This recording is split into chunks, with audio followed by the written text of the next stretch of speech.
What's up, William?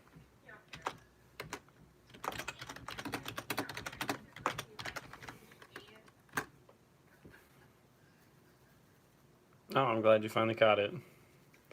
I'm doing a little like live stream inception right now because I'm also watching Sharonda's live stream at the moment.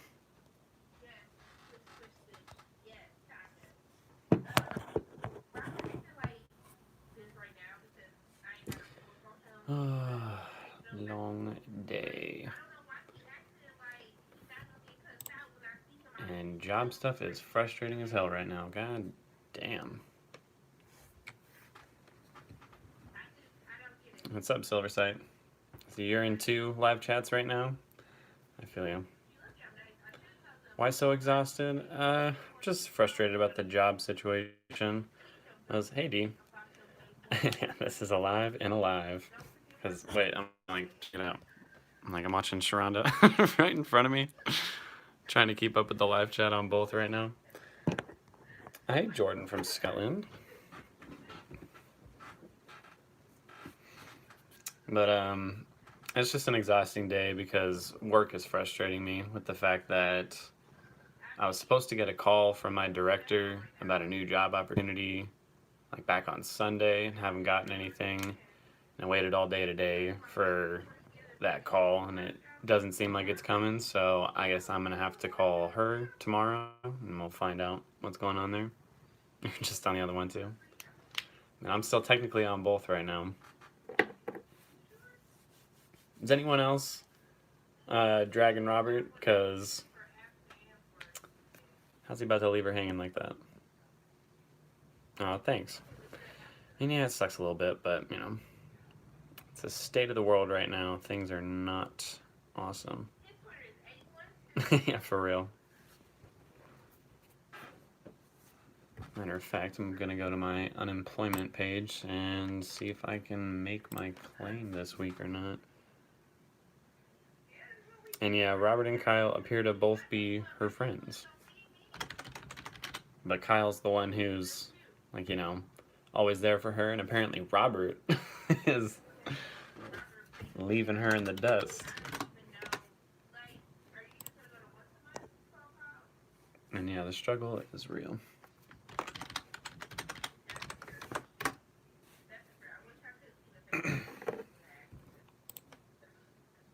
Oh, that's good. My issues delaying payment for my unemployment seem to have been lifted, but they didn't pay me this week.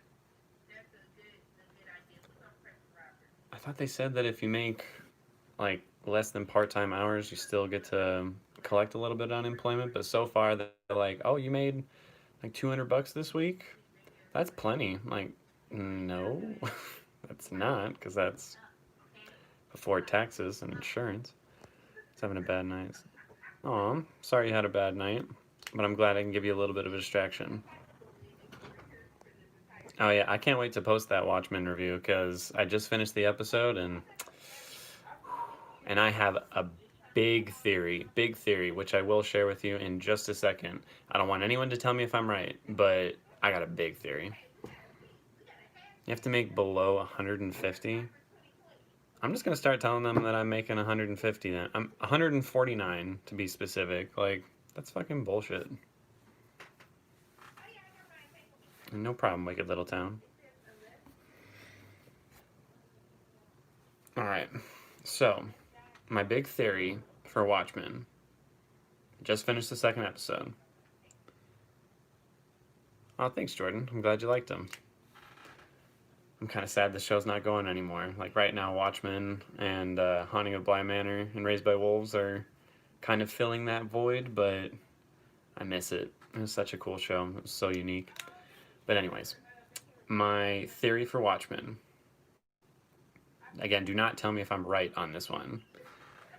I think that Will, the man in the wheelchair, the one who was the little boy at the Tulsa massacre, I think that he is Hooded Justice. Because he's always wearing like a red blazer with a gray hoodie underneath. It's the exact same colors as like what Hooded Justice wears.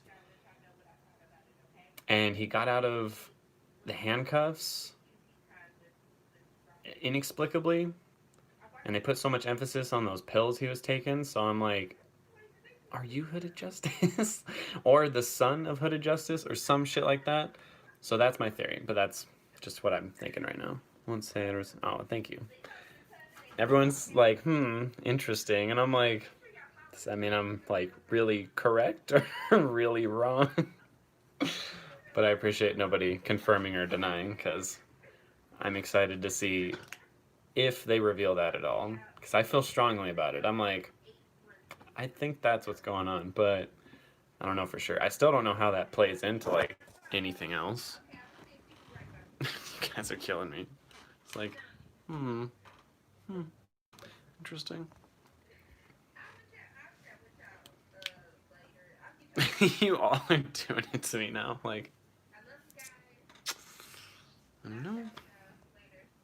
I'm not really that sleepy. I just have genetics, or my genetics give me like really bad bags under my eyes and dark circles.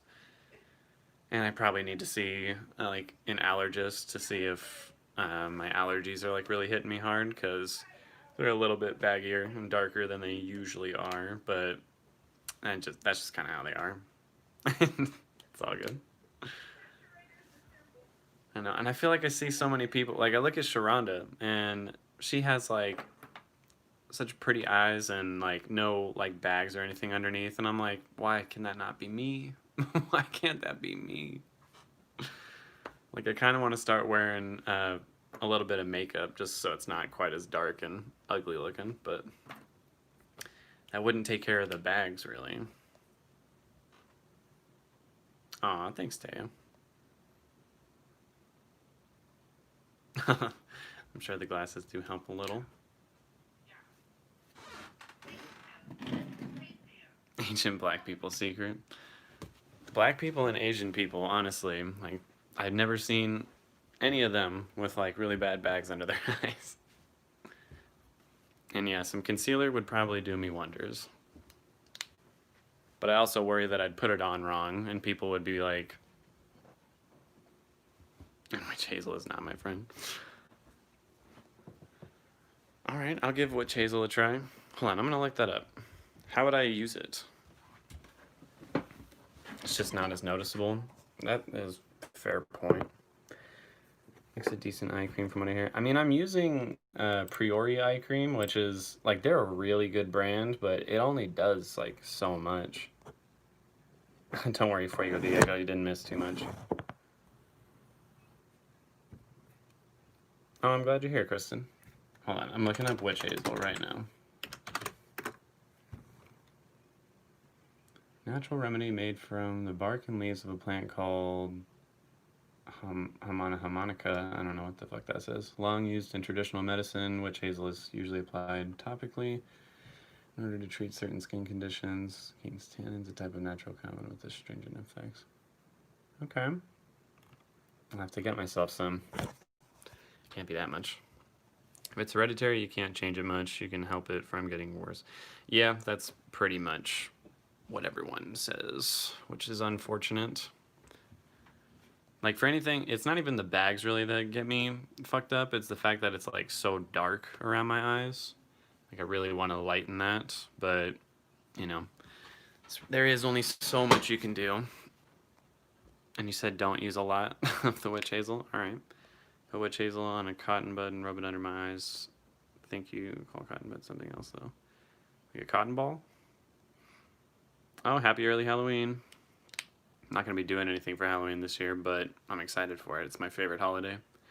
If you keep this up, I'm never going to get work done. I've just been in a live stream mood. It's nice to talk to you all.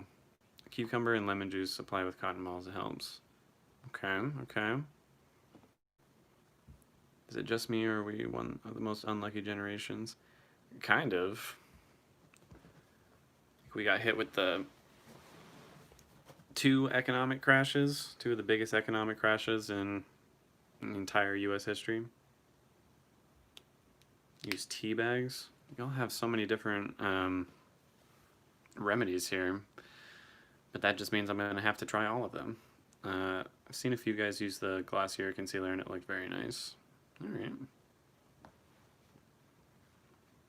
So from what I'm gathering out of this, I could use cucumbers and lemon juice, a little bit of witch hazel, or tea bags to help out with that. So I'll have to give those a try.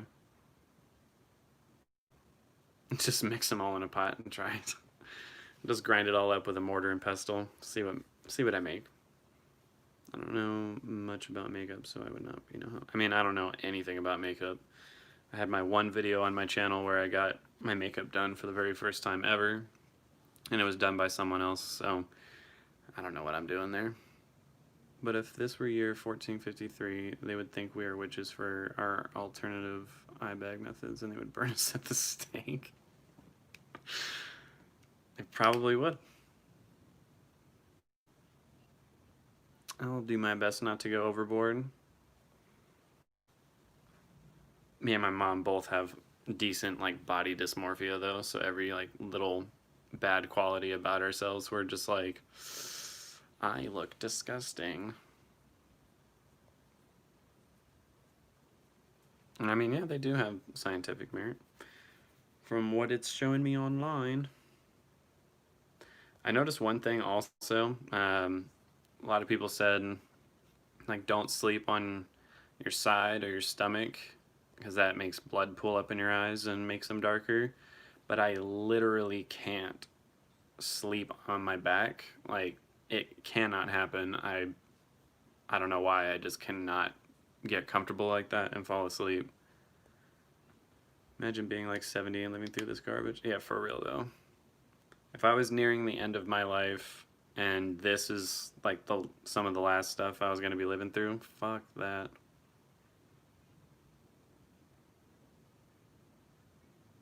Ah, that's true, Remy.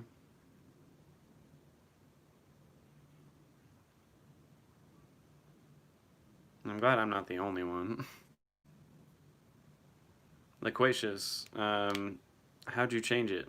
How'd you end up learning how to sleep on your back then? Because I've tried, I cannot. As a U-shaped body pillow to train myself to sleep on my back. A U-shaped body pillow? Oh, I think I get what you're saying.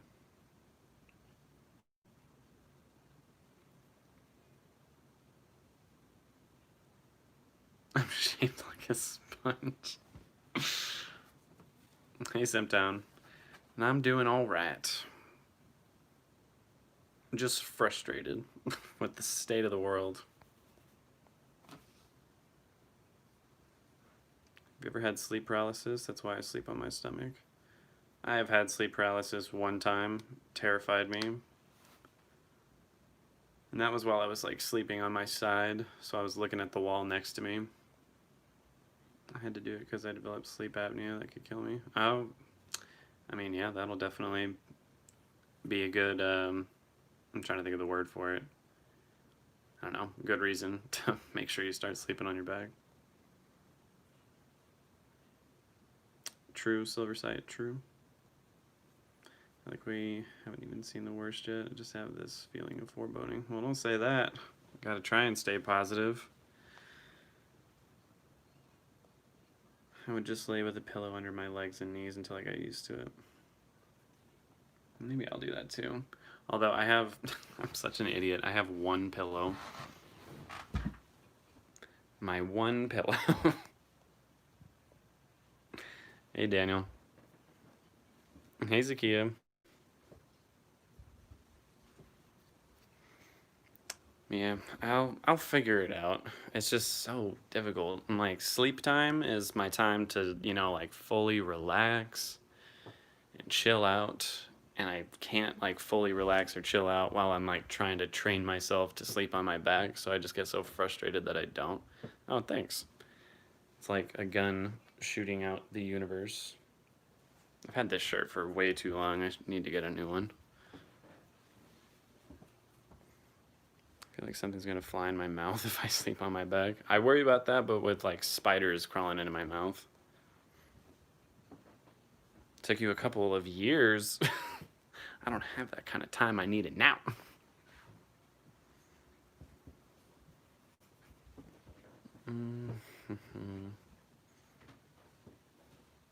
Oh, the noodle pillows?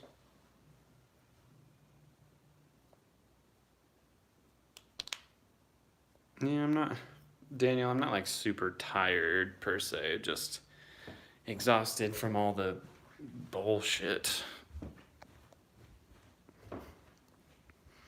Thinking about moving to New Zealand. Oh, that'd be cool. I mean, New Zealand seems to have a pretty good handle on this whole situation. We have 5 pillows. I need to get more pillows. It's the one pillow for me. I can fall asleep in any position. Don't matter when I'm tired. I'm tired. Fair enough. Hold on, I'm gonna see how cold it is outside.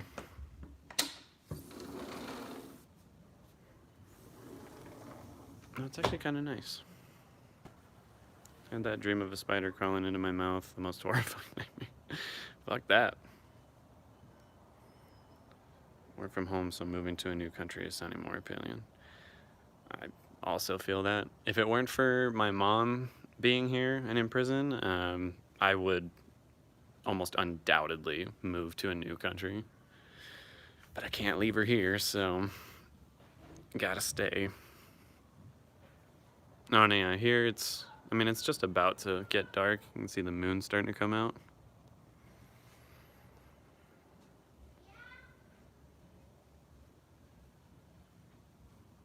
Don't worry about it, Marlon. Just give it a try. For that first one, I was super, super nervous. But, I don't know. It's nice talking to you all. It's just like having a bunch of friends over. And yes, it's still daytime, sort of.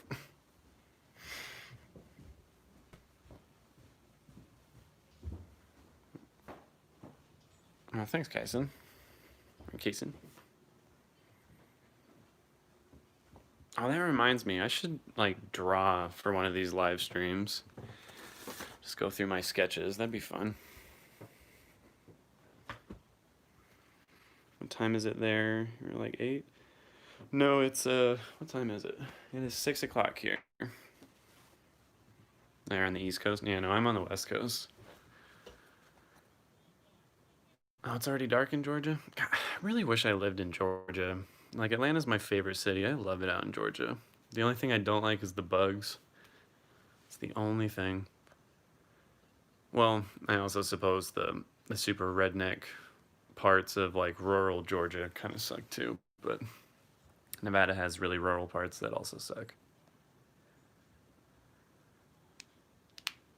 Now, Fuego Diego, yep, see, we're both on the West Coast. How long is her sentence? It's a life sentence, so it's never going to change. I'm doing a couple of paintings while doing laundry. Nice. Do I have anything in my sketchbook that I'm working on? Like, I'm currently working on this one. It's for my D&D campaign. I always draw, like, what happened in it. So this is unfinished. Don't judge me too hard on it. But I am working on this one. Anytime trying to draw trees or the foliage, that's so fucking difficult. I hate that. Sorry, I gotta go back up and make sure I'm not missing any of these. Hi, Nikki. Oh, it's dark out there already. And I'm in Nevada.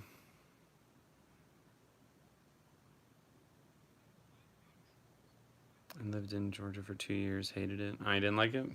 What part of Georgia were you in? And nice, Telty. How is it out in Chicago, Dariana? 9:02 p.m. Since it's always freaked me out a bit when traveling to different countries.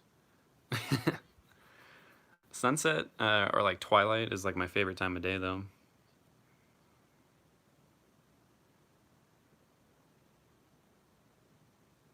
And yeah, Atlanta's super cool. Oh, thanks, Ikia. No expert, but life sentences get dropped on movies for good behavior and such. Yeah, that's not how it really works. Depending on the crime, a life sentence can be dropped, but it's really rare.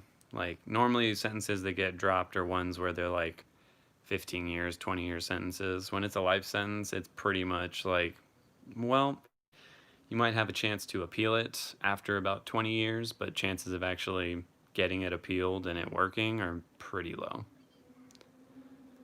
I'm allergic to the South. I mean, I like the South for a lot of reasons, and also dislike it for a lot of reasons. Well, thanks, Kason. And Nikki. I used to draw, but I stopped. I don't know why. I mean, just get into it if you want to. No reason you can't jump back in. Thanks, Bernard.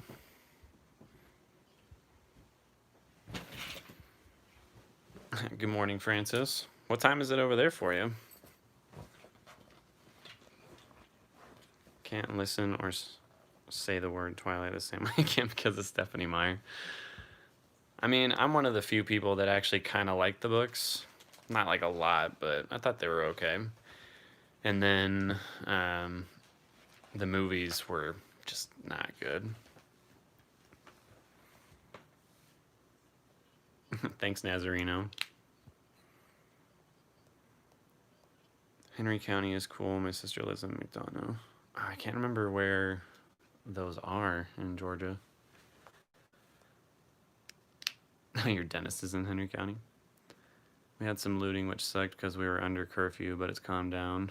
Well, I'm glad it's calmed down a bit. It's crazy fucking times right now. I still don't understand why the government can't, I don't know, just give us a little something. Like, there's all these protests, and they want to stop, and I feel like it's a simple answer. Like, you want the protests and everything to stop, then meet the demands of the protesters. There's a reason people are protesting. Just not about that life. I'm a snobby Northeasterner. What part of the Northeast? Not to be that kind of guy, but who is being sentenced? Oh, it's my mom. I want to live in California so bad. Visited and fell in love in January. I'm from New York originally, but don't want to go back there. I love Los Angeles. I just cannot stand the traffic. And some of the people in Los Angeles are very snobby, but I mean, I suppose you're going to find snobby people no matter where you go. My family in the South call us bougie up here. Oh, it's 9:05 in the morning? Where are you from? You in like England or something? I love going to the dentist even more than hospitals. A lot of oral stimulation. I hate the dentist. Dentist is not my thing. Hey, J.W. Hauser. My mom is from Alabama and dragged me there a couple of times. Why does anyone live there? Okay, Alabama does suck. I've been to Alabama, did not like Alabama. Had the same fear before I moved to Orlando, and I'm a big baby when it comes to bugs. Yeah, me too. Been here since March 2018, and it's not as bad as I thought it would be. I mean, there were a lot more bugs up in Oregon when I moved there, and I didn't think I was going to be able to handle it, but eventually you do kind of just get used to it. Like, you can't be freaking out over bugs like every 2 seconds, so you kind of do just get used to it.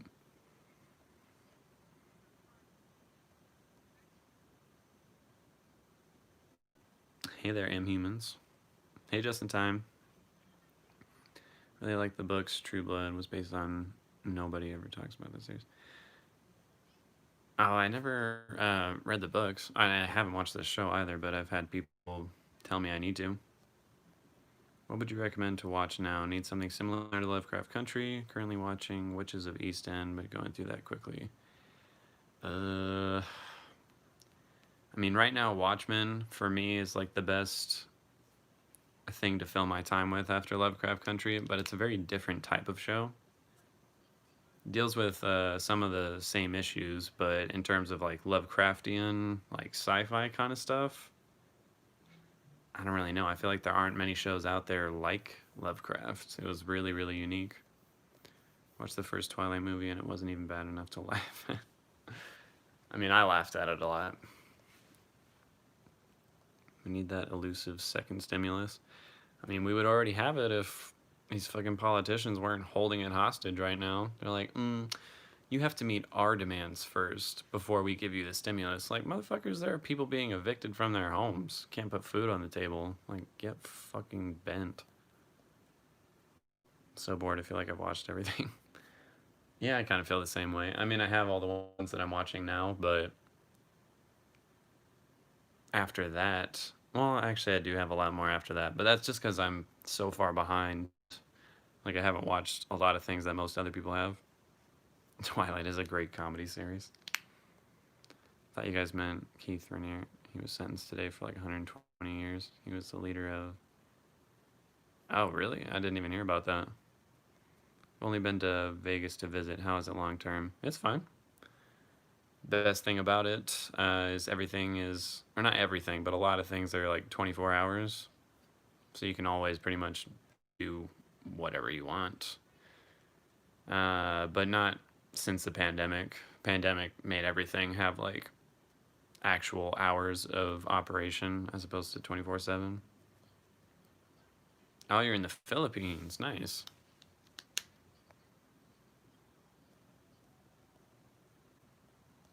I'm not a fan of the way I did the werewolf and actually using a real life tribe, plus putting the imprinting on children and the whole grooming stuff.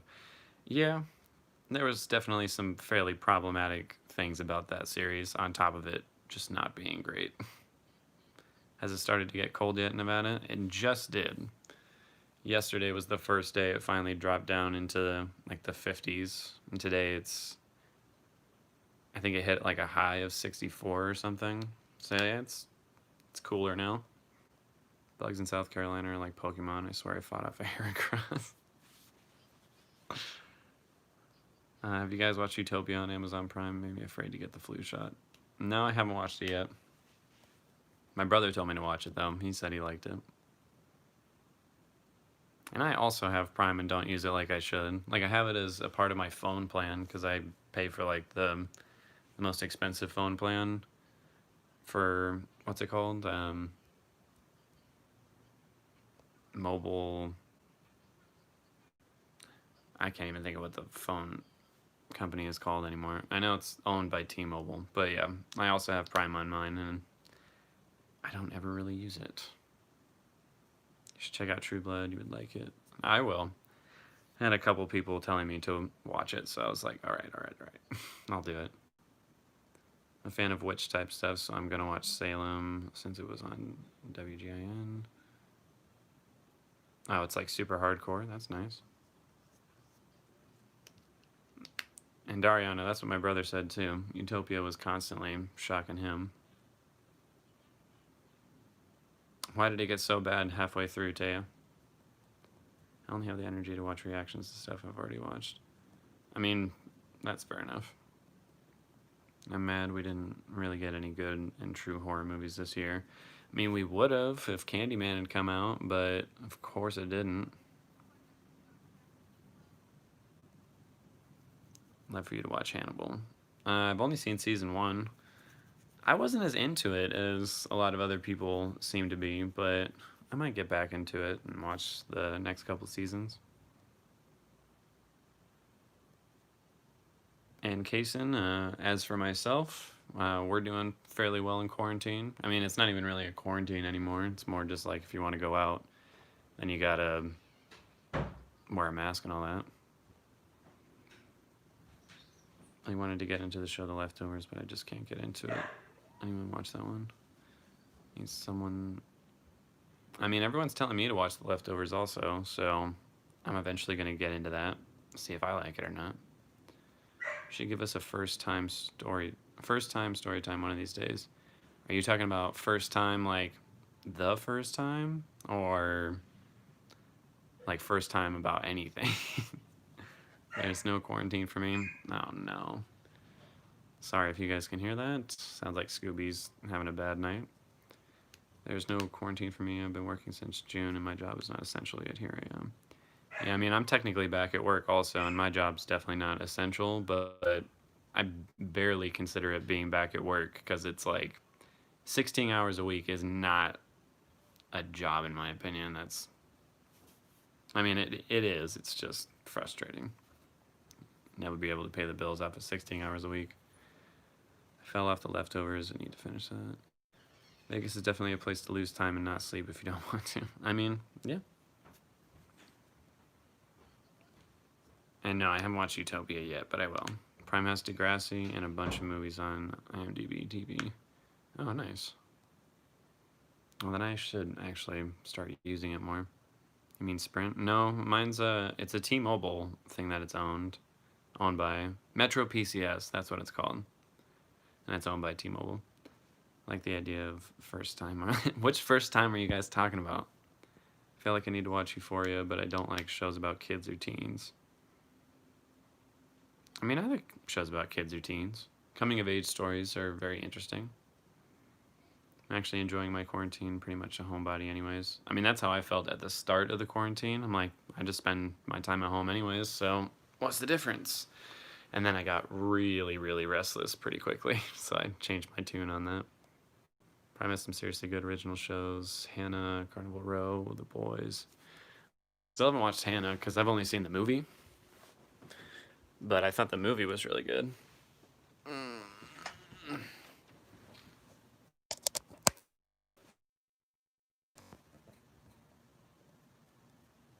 Oops, sorry. Gotta make sure I'm not missing your stuff. Oh, damn, I'm like way behind. Sorry, guys.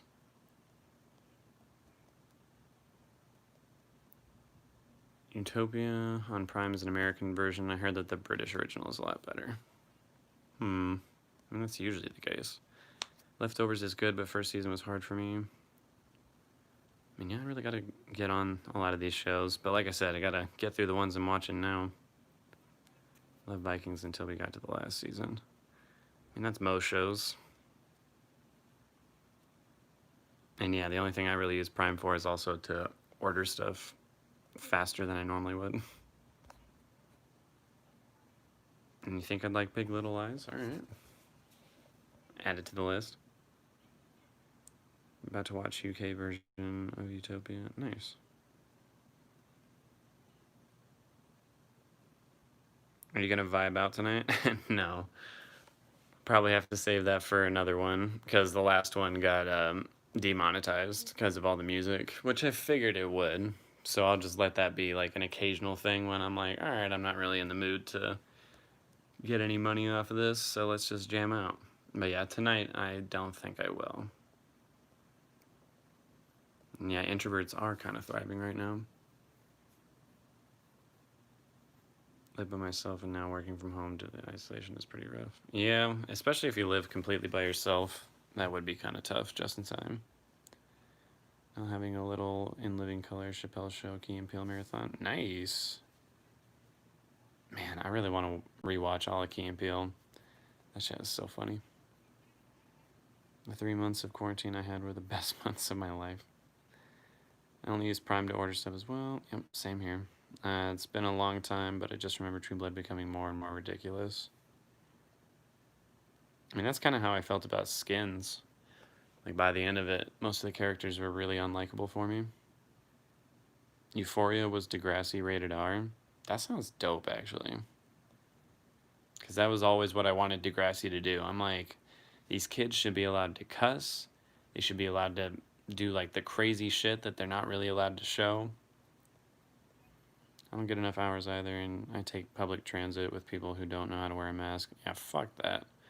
I get so irritated when people are like, I have my mask on, but it's like below their nose. I'm like, that's not how you wear your mask.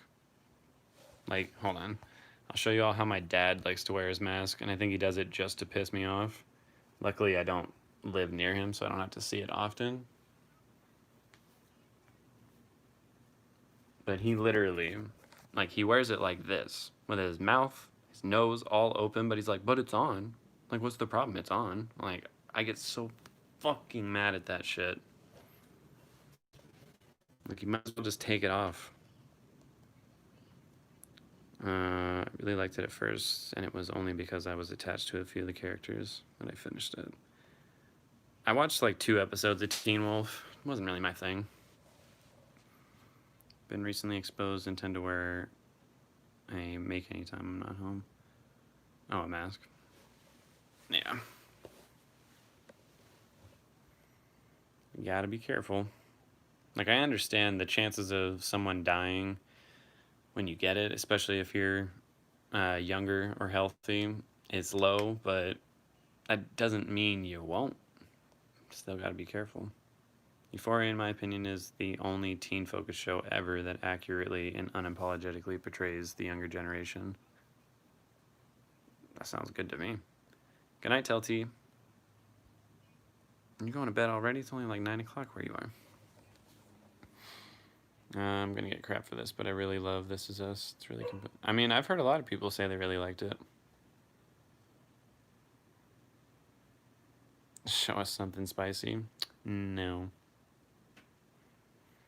I don't know if it's good or bad, but my lifestyle hasn't changed much during quarantine. I miss hanging out with friends, though. Yeah. I mean, I have one group of friends that I go to play D&D with, but that's the only group of friends we allow ourselves to, like, go out of the house and see, because, yeah, you gotta limit the amount of people you go and see as much as you can. Degrassi, it goes there. Hey, what's up, Aaron? I feel like after watching Requiem for a Dream, I don't want to watch people fiending for drugs anymore. Yeah, I mean, Requiem for a Dream was pretty rough in terms of, like, the drug addiction stuff.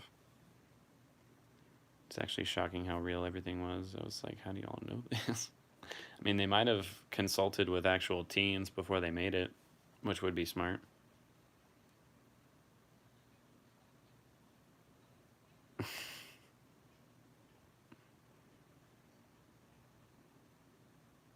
I just want to ask these people, do you think you're doing something with the mask under your nose? That's what I'm saying. I'm like, my mom loves to say this to people when they have their mask with their nose exposed. Like, you realize you have 66% of the holes on your face exposed?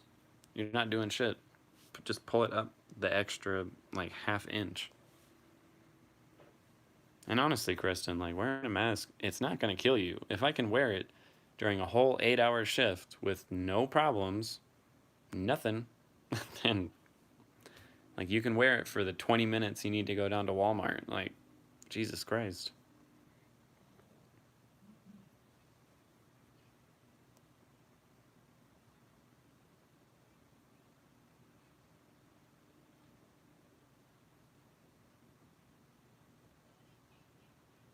Oh yeah, and having anxiety covering your face helps a little bit. It kind of does for me too, actually. And Dariana, I've heard a lot of people say that. It's a real tearjerker. And yeah, my mom is pretty awesome.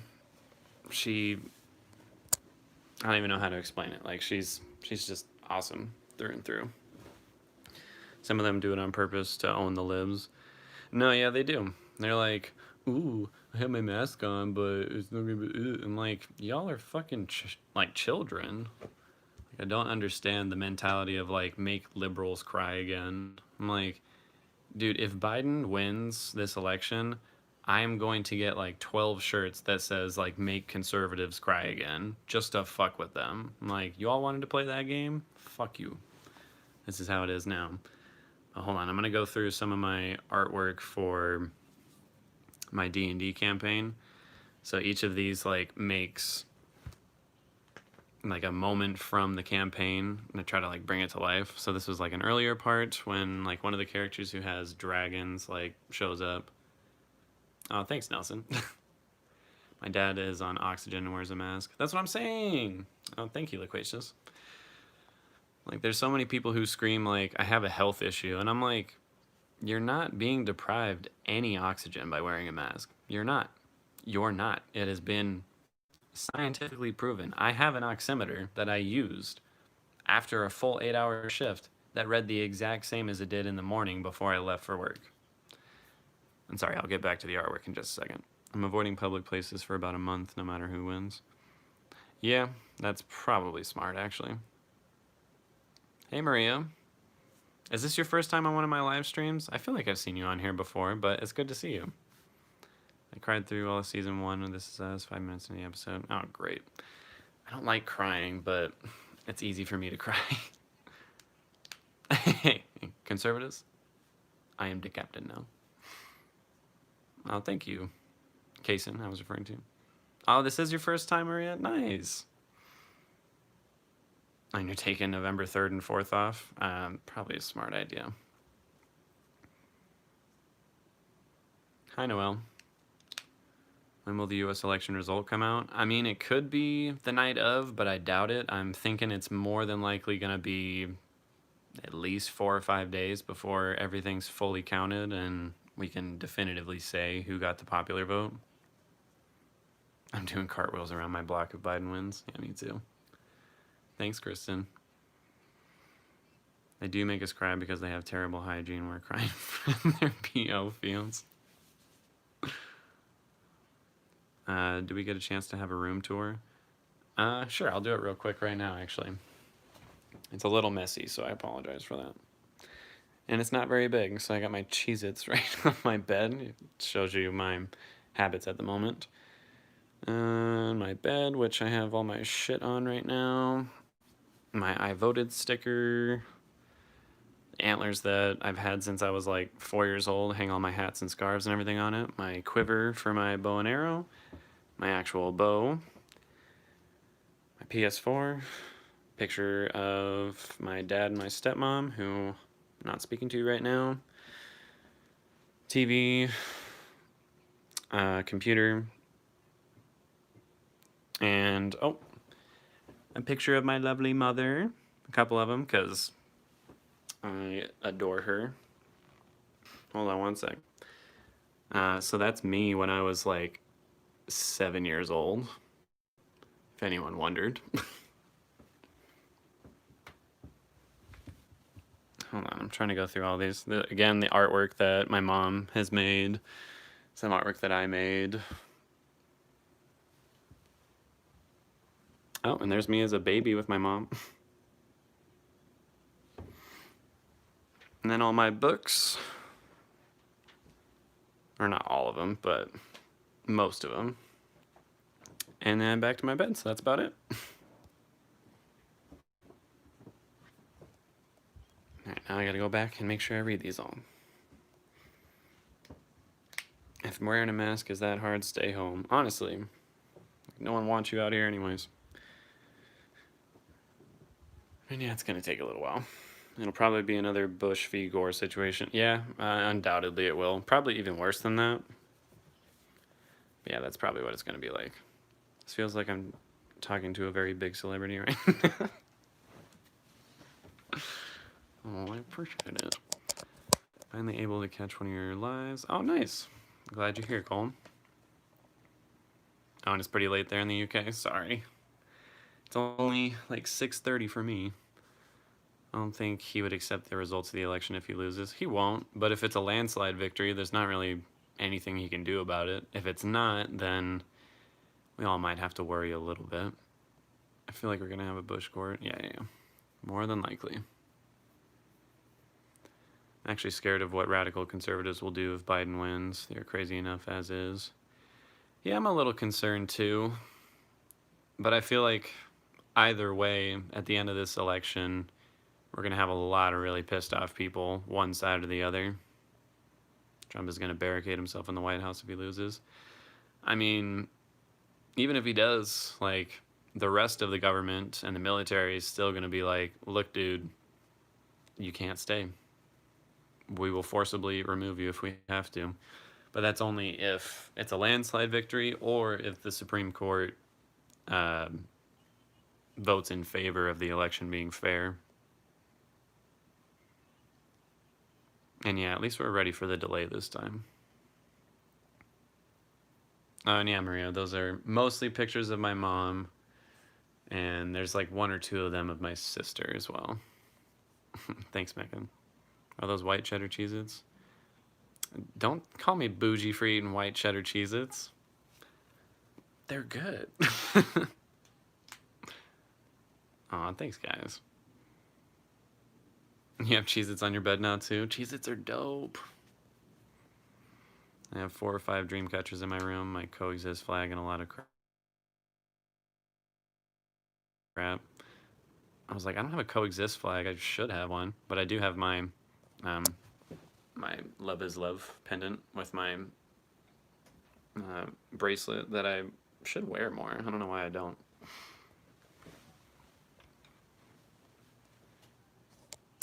I look like my mom? Thank you. She doesn't agree, but I also think I look like my mom. Oh, good. I'm definitely going to tell her that. Like, I've got multiple people in here saying I look like my mom. So I can finally be like, so, majority rules here, Mom.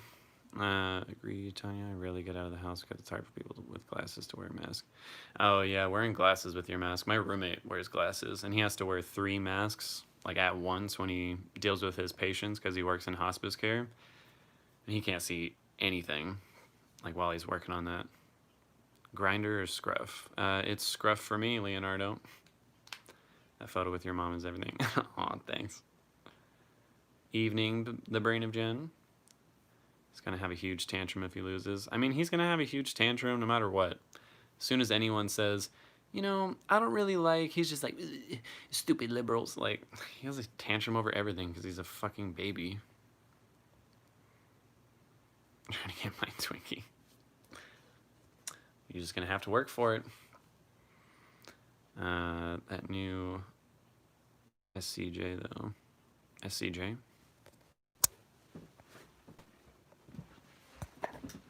What do you mean SCJ, Maria?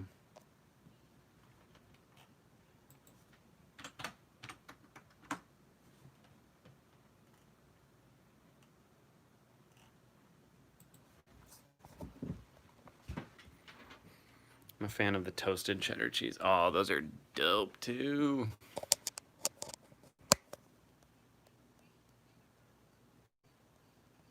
And you have Oreos on your bed? Man, I haven't had Oreos in a while. That sounds good. I'm glad everyone is letting me know the snacks that they have on their bed. I don't feel so alone now. Silverside, did you really just say Cheez-Its are country and gross? I'm with Maria. How dare you? I always see the rainbow pennant in the back of your videos. Oh, nice. I'm glad that it is at least a little bit visible. And yes, this is the way. Taya. Yes. Sour cream and onion Ritz. Oh, that sounds good. I don't know if I'm going to get this name right, but hello, Jasu. Is it Yasu or Jasu? I have matcha Pocky. I never have Pocky, but I love it every time I do eat it. Lemon Oreos, sounds good. Pumpkin pie Kit Kats. Damn, that sounds so good. With 2 textbooks and junk mail. You guys are making me hungry, and now I gotta eat these Cheez-Its. For real, he will be mad even if he wins. Literally have nothing on my walls and need to decorate my apartment. I mean, I decorate my apartment with, like, I don't know, I guess not in a very adult way, but I like to make sure everything has a little bit of color. Oh, Supreme Court Justice. 1 second.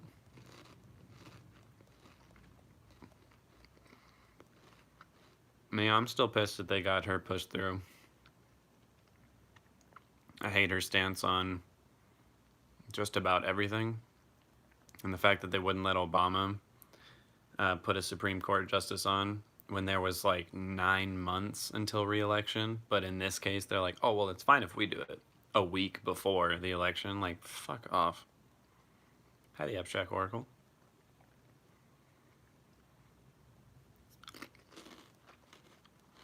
I'm not much of a coffee drinker, Francis. But some coffee's really good. Hot Cheetos, Fritos, corn chips, nice. Tell your Chihuahua I said hi. And for real, Silversight, y'all made me hungry. Now I'm eating. Sea salt and pepper kettle chips. That sounds good. A favorite show from the 90s?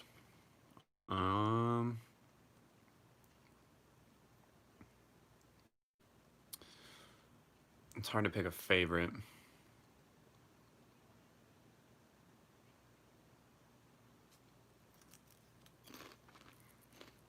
Was Hey Arnold in the 90s? Because if it was, that's probably my favorite. Jalapeno white cheddar popcorn. Oh, that's really good. Your name is Latin, so it is. Oh, I'm gonna mispronounce it. Fuck. Josue. Tell me if I got it wrong. I'm not trying to mispronounce people's names. No Cheez-It slander is allowed. Oh, Josue. That might be the way to pronounce it. Tell me if Josue is the correct way. And agreed, Silversight. She is so unqualified.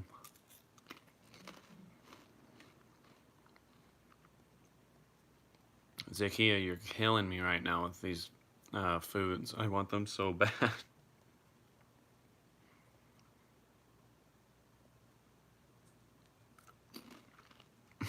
Coffee is your blood type. That's my roommate's too. And yes, please do share those Kit Kats, Zakia. Oh, Keenan and Kel. I fucking forgot about that shit. That was so good. Still my favorite skit of all time. Welcome to Good Burger, Homa. The Good Burger. Can I take your order? Apple pie and the birthday cake Kit Kats is very good. Hell yes. Pita chips are also dope.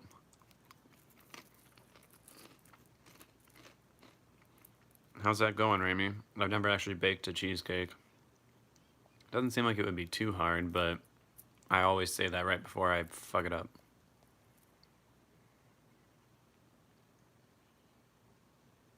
Aw. Tell Nini and Nico I said hi.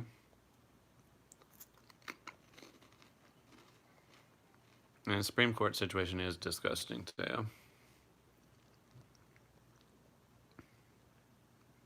Is Animaniacs really coming back? I think someone said that on my last live chat, and I was a little too drunk to like realize what they were saying. White cheddar popcorn is really good. I like tea a little better than coffee too, Zakio. I don't think I ever watched A Different World, but Sister Sister was a shit. I've just been rewatching that on Netflix because they posted that here pretty recently. Oh, it is Josue? Alright, sweet.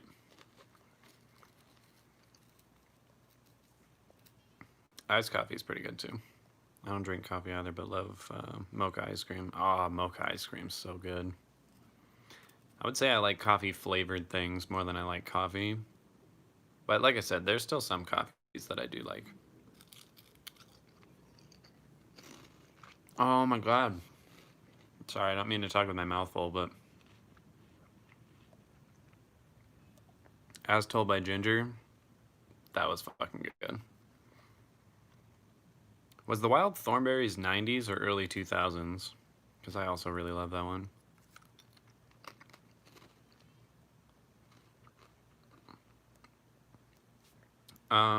I'm kind of flexible. Not as much as I should be. Just give me like 10 minutes to stretch and I'll be pretty flexible. White cheddar popcorn chips. Hell yeah. The Keenan and Kel movie was so fucking great. Like, I'm sure it wasn't. I'm sure it was a fairly bad movie if I were to rewatch it, but that's childhood right there. I made an amazing drink with some cold vanilla latte in a can, mixed it with peanut butter whiskey and rum chata. That sounds good. I'm going back to this live chat later so I can look at that, Maria. I'm gonna steal that.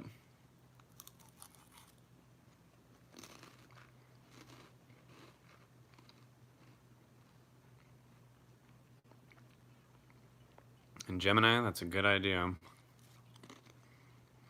Like, I don't want to. The thing about the whole pro-choice situation is, I feel like me myself as a man, I don't really deserve to have an opinion on it because it's not my. Like, I will never have to go through something like that. I don't know what it's like to carry a child, like the good or the bad things about that. So I feel like any man in politics needs to shut the fuck up when it comes to pro-choice. But if I, did have an opinion on it, I would definitely be pro-choice. I'm like, It should be up to that person to decide whether that choice is right for them or not. But again, that's my opinion, but I also believe myself as a man, I don't really deserve to have an opinion on it because I don't know what it's like. No man understands what that's like. Oh, nice.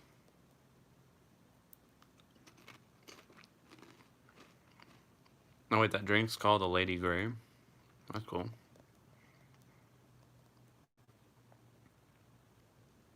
All that, hell yeah. Like I said, I haven't watched Buffy the Vampire Slayer, but I would like to. I feel like I would like it. I do not want to rewatch Courage the Cowardly Dog. That shit scared the fuck out of me as a kid. I was not a fan. I mean, thank you, Kason. I think I am pretty fun to have a drink with.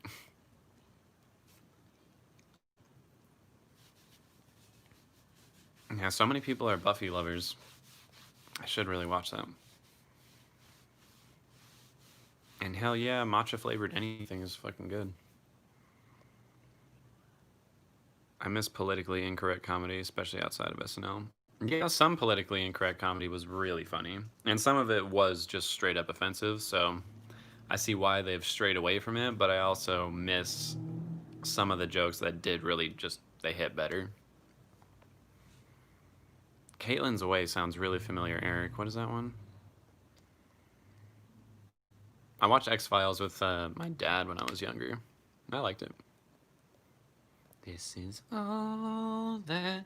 This is all that. Spike was hotter than Angel, and you can fight me. Oh, you want a Reptar tattoo? Nice. Rugrats is fucking life. Definitely early 2000s. Ah, okay. I grew up on Rugrats Go Wild. Oh, the movie with the Wild Thornberrys crossover with the Rugrats. I remember that. That had scratch and sniff stickers in the movie theater. I remember that. Do you watch Toonerific Tariq? No, I don't. But he did a breakdown of As Told by Ginger, and it was I should check that out. I never got into Friends, Abstract Oracle. I think my mom watched it, but I was like, and Francis, I think he meant if my body was flexible. Sad as I would have to see a list to pick a 90s show. I mean, I feel like most of the shows I watched that I remember really well was like late 90s, early 2000s. But I can still remember a few 90s shows that I really liked. I was born in 93, so I had, 7 years to watch some stuff. There were Nickelodeon shows like Roundhouse and Are You Afraid of the Dark was so fucking good. Even on rewatch, the Kanan and Kel movie is fairly solid. Oh, that's good to know. I know, that's how I felt too, William. I just mixed peanut butter and cookie ice cream with Fireball. Ooh, very nice.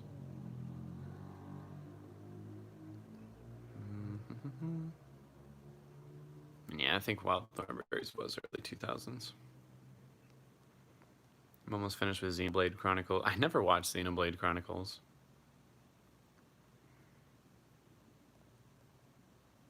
But if you're enjoying the story, maybe I should.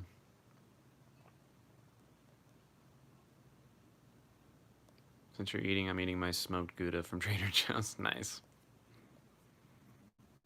Lady Grey's. Oh, that's right. That's right. That is a T. Correct. I didn't think it would work. I was just bored.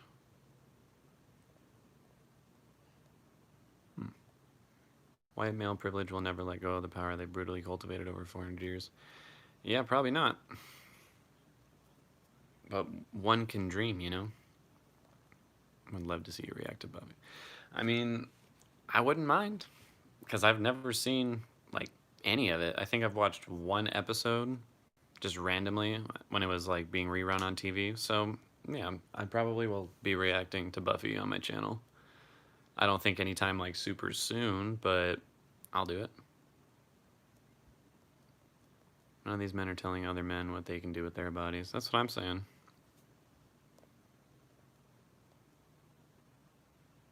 And yeah, Are You Afraid of the Dark? So good. Actually scared me quite a bit during a couple of those episodes too. You're looking for a good comedy series? Highly recommend Dairy Girls. Oh, I think I've seen Dairy Girls actually. Did I? I might have seen that. Bubby took risks, which everyone appreciated. I mean, I appreciate a show that takes risks as well, because there's a lot of shows that don't.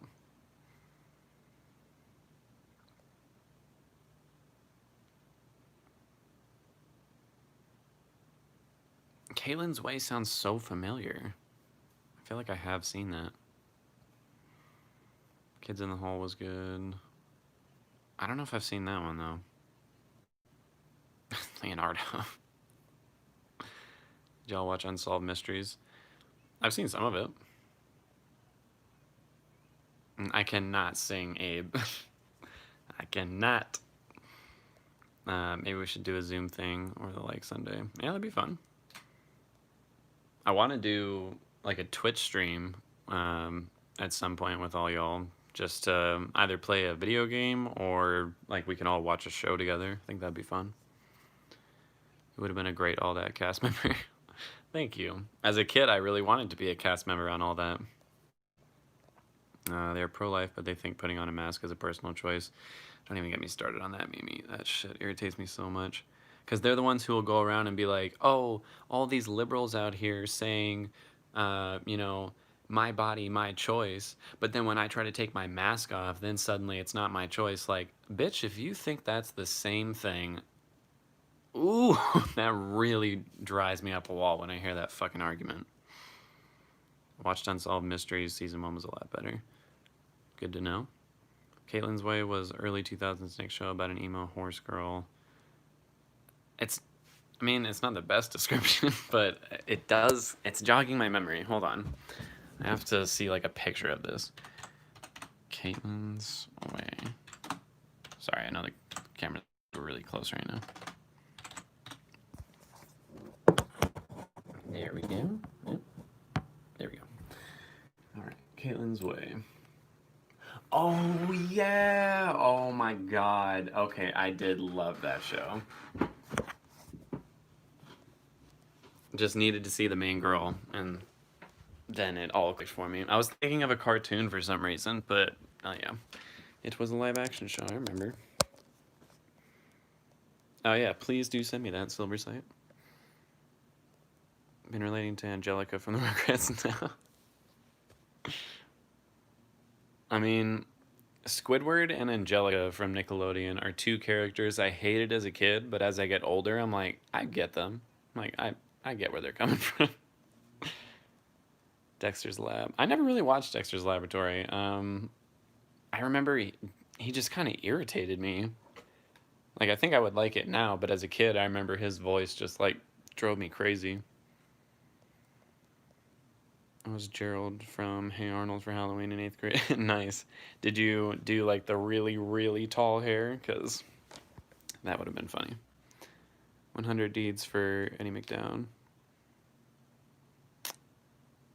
That also sounds familiar. Oh yeah, Fresh Prince. Did that start in the 90s or did that start in the late 80s? I think that was just all in the 90s. And yeah, Fresh Prince of Bel-Air. So good. I'll never forget the episode when Will's dad left him. And I actually like started to cry because it got really emotional out of nowhere. And don't bother with friends. Don't worry, I won't. Oh, that's right. We had this conversation that living single was what inspired Friends. And of course, more people know about Friends with its all-white cast, and Living Single with a majorly black cast just kind of gets tossed under the bus. So yeah, I think I'll watch Living Single as opposed to Friends. DD, get out of my laboratory. I hated that as a kid. I really hated it. But now I kind of enjoy it. My friend also really likes Seinfeld. I couldn't really get into it, but I haven't given it a try recently. Maybe I'll try it again.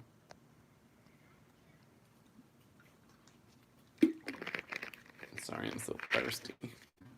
These cheeses are so salty. Favorite cheese, mozzarella and provolone. My favorite cheese is probably Swiss and provolone. I don't know, mozzarella is really good. So is Gouda though.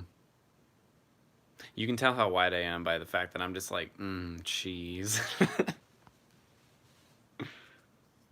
And yeah. I'm glad a lot of people agree that Living Single is really good because I'm excited to watch that. I'll probably watch that for the channel too. Xena Warrior Princess. I used to watch that when I was a kid. Check out the movie Buffy first and see if you like the vibe. Man, fuck it. I'll just start with the show. Who cares? I'm sure I'll like it. Smoke Gouda is the best cheese. Breeze. A second. Friends is misogynistic, homophobic in retrospect. I mean, like I said, I've never really watched it, so I wouldn't be able to confirm or deny that, but I'll take your word for it. The Tale of the Silver Sight was the best Are You Afraid of the Dark episode. I'm assuming that's why your name on here is the Silver Sight. What was the Tale of the Silver Sight? Because that also sounds really familiar.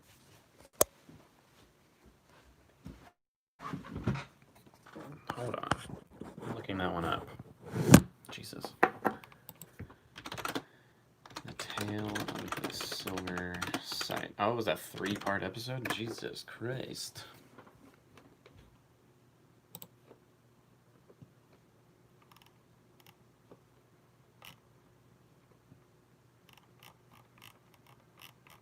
Okay, is there a way?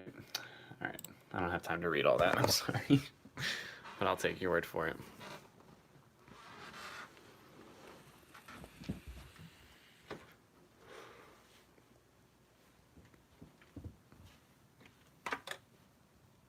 I'm sorry, I'm just going back, make sure I'm not missing anything. You guys are exploding in the chat here. Ugh. Oh, that's better. Taya, I swear I read that as I can't wait for diarrhea. I know that's not what you said, but had to do a quick double take there. God damn, you guys are like really killing it in the chat right now. Thank you all, but I try to read them all. I don't want to miss anything. All right, there we go. I wouldn't recommend the Buffy movie. Well, like I said, I'll watch the show regardless. As an adult, Are You Afraid of the Dark and Goosebumps are very hit or miss. Yeah, I rewatched a Goosebumps movie or episode. Were those movies or episodes? And yeah, it wasn't nearly as good as I remembered it, but I love the Goosebumps series. Beastmaster was not great, but the guy, he was great. Rewatch old shows rather than watch new ones, and I'm seeing it can be a problem. Friends is unrealistic and mediocre as hell. See? I feel like I made a good choice in never watching it. Start singing We Are Living Single in the 90s kind of world. I wish I knew the theme song. Wanted to be on Figure It Out. Oh, dude, Figure It Out was so much fun to watch. Like, I would play along with that every time I watched it. Speaking of video games, what happened to The Last of Us Part 2? I will be playing it again. It's just really tough getting my capture card software to work here lately, so I've been running into some trouble with that. But I will be finishing that game and Ghost of Tsushima. Little known comedy that would have more viewers is The Comeback. Lisa Kudrow as Valerie Church is a gay icon. I was like, I've never heard of this. Or maybe I have. I want to be on that show, The Floor is Lava, on Netflix. I would like to be on it, but I don't really like the show because most of the contestants I've seen on there are like really cringy. And I don't know if it's because they're actually that cringy or if the editors just like hate them. So makes me a little worried. Anybody remember Clarissa Explains It All? I do. They're bringing Dexter back. Are they really? They're bringing a lot of shows back. And yeah, I heard of The Nanny. I can't emulate the laugh very well. Every time I try to do the laugh from The Nanny, I end up doing the laugh from Kitty on That 70s Show. That I still can't even do it well. Mad TV was great. I love Stewie. I don't need a male influence. Mommy, look what I can do. I didn't like The Nanny. I mean, I liked it. And yeah, this is time for nostalgia right now, William. That and The Journey of Alan Strange. That one sounds really familiar. I never got into Weeds. I think it was mostly because I was watching Breaking Bad at the time, and they were both about like a middle class person getting into like selling drugs and everything, and I thought they were too similar. But a lot of people have told me that I'm very wrong about that, and Weeds is very, very good. So I think I'll watch that. The 100 Deeds About the Dog. I don't think I know what that is. Jeffrey from Fresh Prince. Oh yeah, and then Niles from The Nanny. I would give that one to Jeffrey, or is it Jeffrey or Joffrey? I can't remember. But yeah, he was fucking great. God damn, I gotta go way back up.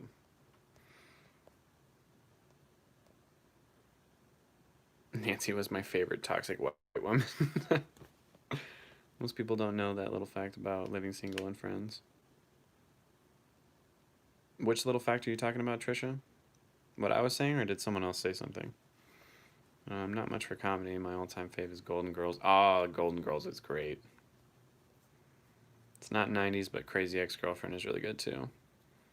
I haven't seen that one. Third Rock was really good. Was that really in the 90s? I could have sworn that was later. And yeah, Jennifer Aniston still is coasting off of that mediocrity. Team blue cheese. I don't really like blue cheese. Yeah, no, it's not quite my thing. Nice day. I'm only just now getting down to the cheese stuff. Sorry, I'm so far behind. Yeah,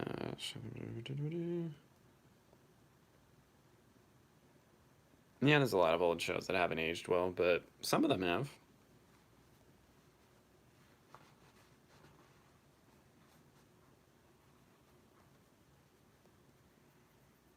Sorry, if I'm not responding to anyone, I promise I'm reading them all. Just moving on through here, trying to catch up a little bit.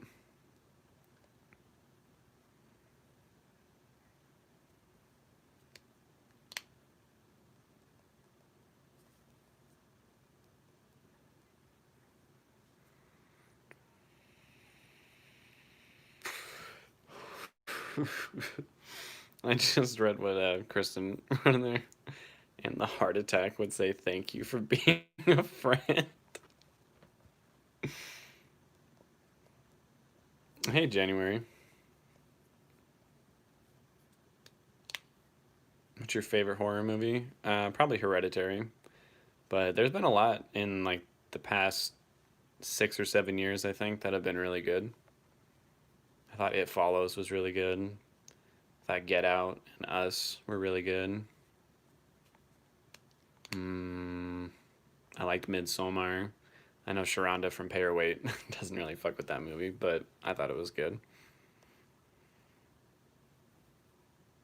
Don't worry about it, Francis. If you like Friends, that's fine. You're the worst on FXX. This is another great show. Oh, Aya Cash is in there? That's cool.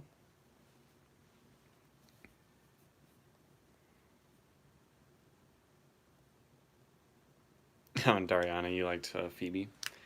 I got you. I mean, like I said, my mom loved Friends, so you like what you like. No hate. It also has the best depiction of depression I've ever seen. For which show? Oh, You're the Worst. Alright, I'll go check that one out. Alright, I've seen a couple people. Nazareno, yes, I'm hyper gay. And that wasn't a joke, I'm gay. I've seen a couple people now say that the Living Singles theme song slaps, so I'm going to put it on for everybody. This might copyright the video. Oh well. I like country, but it was entertaining. Gotta put you down for a second. 1 second. Living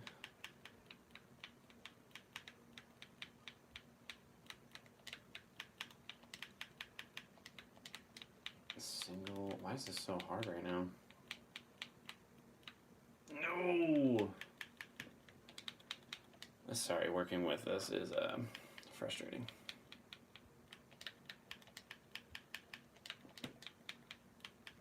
Living Single theme song, yes. Okay, here we go.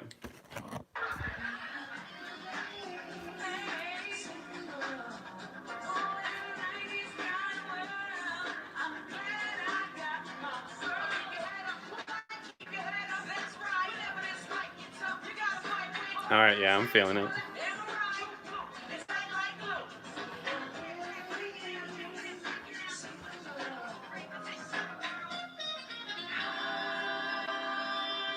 All right. I'm looking forward to hearing that on the regular. All right, sorry. Got to go back now, make sure I'm not missing anything. Oh, Carmen Sandiego, hell yeah. Where in the world is Carmen Sandiego? Could have had Scott and Styles as a couple.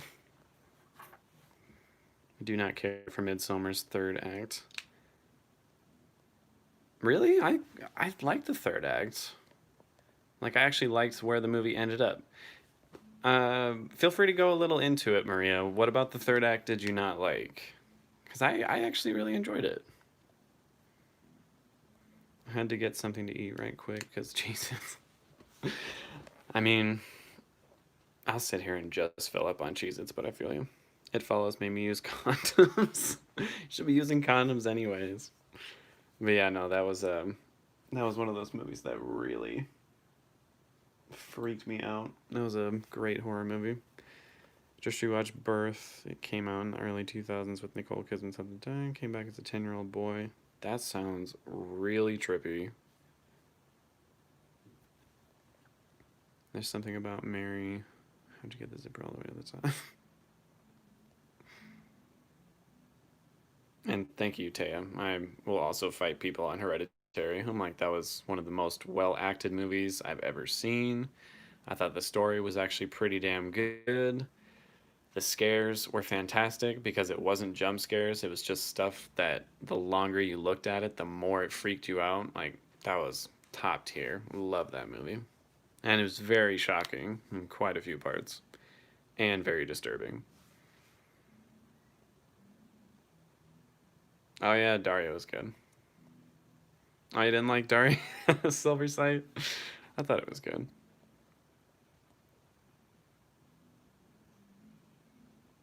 Summer made me want to go to Sweden. Made you want to go to Sweden? Made me want to stay away from Sweden. Ghost Rider? That sounds super familiar, Maria.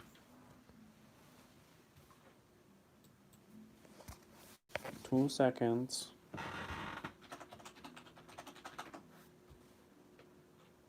Oh yeah! That was a solid show, Maria.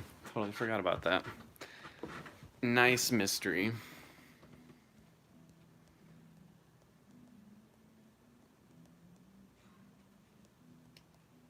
Hope you feel less exhausted. I do. Talking to you guys is always a very nice, like, break from the day. Midsommar made me want to put my ex in a bear suit. I mean, I feel it. Like, that's how you break up with someone. It's relatively unknown as it relates to broader society, black show, so copyright won't be an issue. It's probably true. And yeah, that theme song for Living Single was actually really fucking good. I liked it a lot.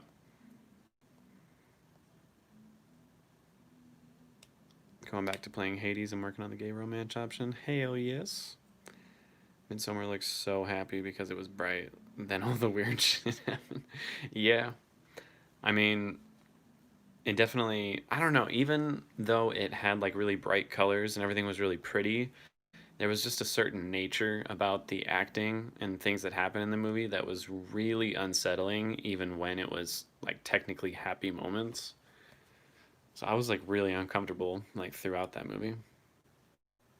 Dario literally shaped my personality. I mean, hey, you could always tell people to just call you Daria instead of Dariano. My Spanish teacher I had a crush on wrote a special poem once. It goes, un abrazo es un abrazo, un beso es un beso, pero un beso es mejor cuando sabe a miel y queso.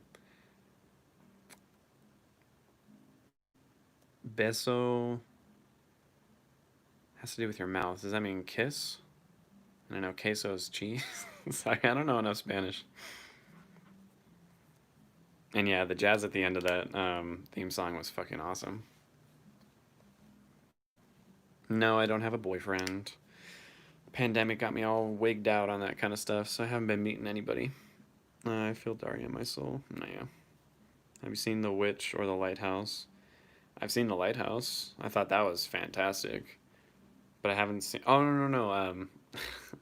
I never call it The Witch. I always call it The Vitch because the title's like the two V's made into a W. But yeah, I've seen both of those. I thought both of those are very good. And I really like the ending of The Witch. Yeah, and the ending of The Lighthouse. This sitcom that was so good, friends had to copy it.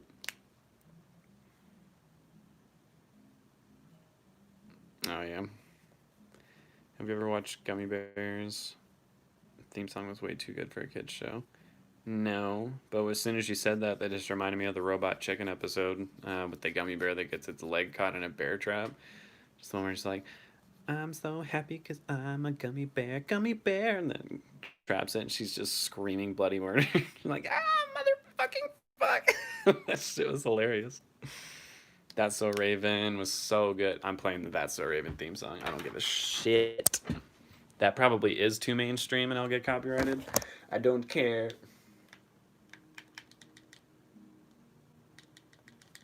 Why is this always so difficult? I really need to get speakers for my computer so I don't have to always watch everything on my TV. Yes. It's the first thing that pops up because you know everyone felt the same way. Alright, is everybody ready? First we gotta get through this children's ad.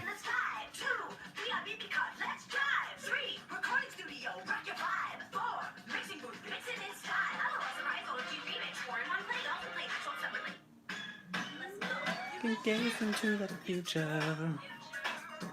Thinking that would be a dream. Dreaming from the distance, yeah.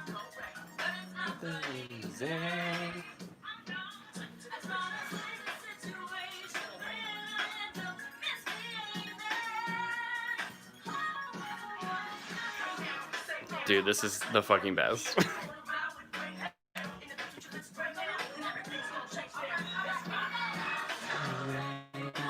In the future, I can see that so ray experience me.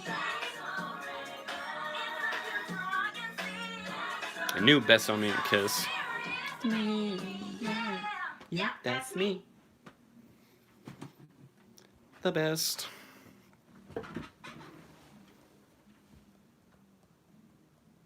Sorry, like I said, I can't miss anything that y'all said. You have to watch The Strange Thing About the Johnsons. It's created by Ari Aster. Oh, I saw something for that. It did look pretty interesting.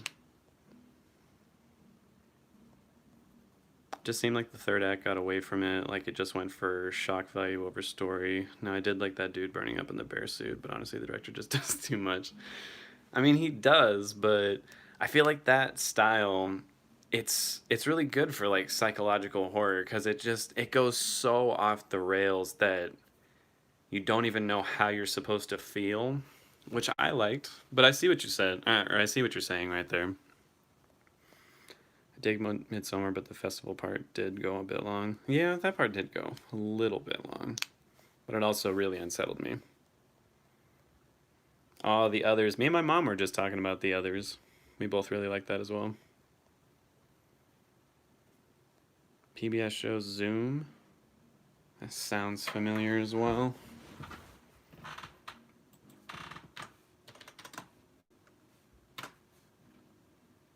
And of course, when I search that, it's like a Zoom call. I'm like, no, that's not what I'm talking about.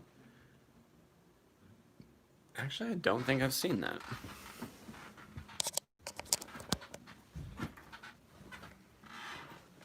Oh, look who came to join us. Hello. You're destroying my computer, bro. You being a good boy?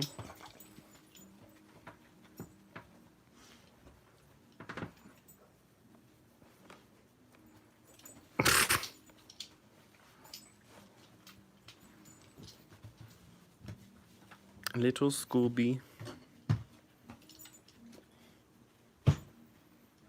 You and your big fat head, you're always running into things. Alright, sorry. Back up to the top. I refuse to miss any of the comments. If I'm not going to respond to every comment, I need to at least read them all.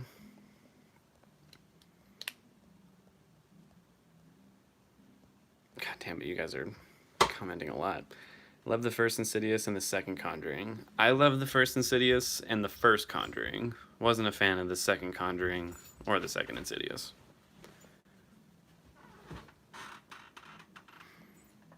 Movie, It as my go-to movie. I like dancing like Pennywise. It scares my little sister. Nice. I really liked the first It. The second one, I liked it, but I didn't think it was nearly as good. So glad to see your Hereditary reaction. I was afraid you'd hate it. Oh, yeah, I loved Hereditary. The Predator scared me so bad as a kid. I used to have dreams, and the Predator didn't kill me, but became my friend. I mean, I'd like to have an alien Predator friend. No one would ever fuck with you. It is a good movie, but the second one kind of ruins it for me. Yeah, that's kind of how I feel. I mean, I feel like it didn't ruin it for me. It just was not as good. I think Midsommar and Hereditary are too similar. I gotta respectfully disagree on that. I don't think they're very similar. Definitely same in terms of like the tone, but I think the stories and execution of it all were very different. Just watched Midsommar the other day. What crept me out more than the obvious was, if there's 9 days of festivals left, what else was in store for the May Queen?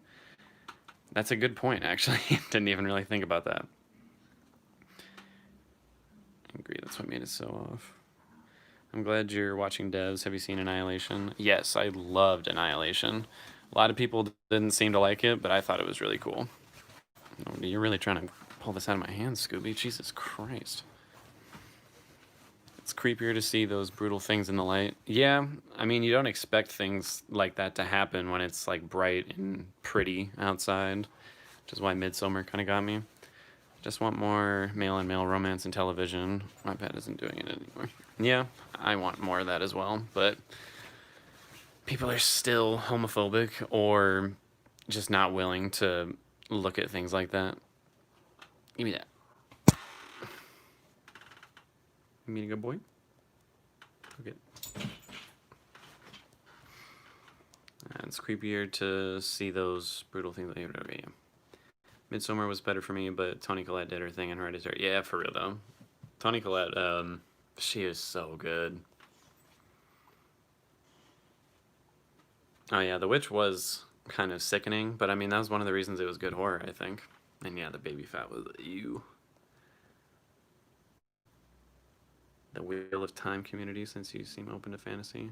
Tell me more about it. Oh, I'm gonna get your name wrong. Shit. Tamirlin?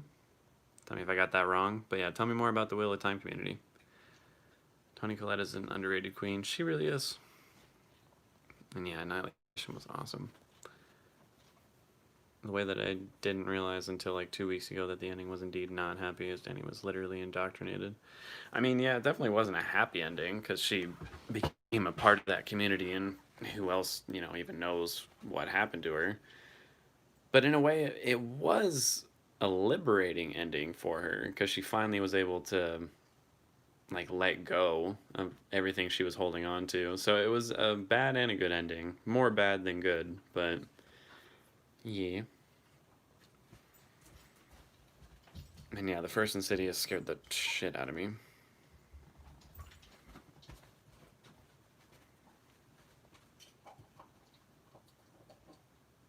I've never seen the United States of Terror. The visuals on Annihilation are trippy and amazing. Yeah, I agree. Pretty much everything that happens at the lighthouse towards the end of it was so good. So freaky. Have you seen her Netflix show Unbelievable? No. Oh, you're talking to Dariana. But no, I also haven't.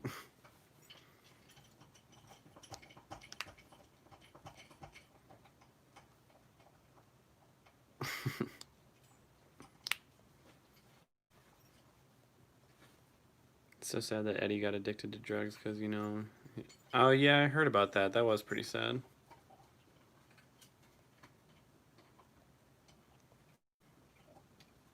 Also, seeing Toni Collette in Hereditary versus Knives Out just shows how versatile she is. Yeah, for real, though.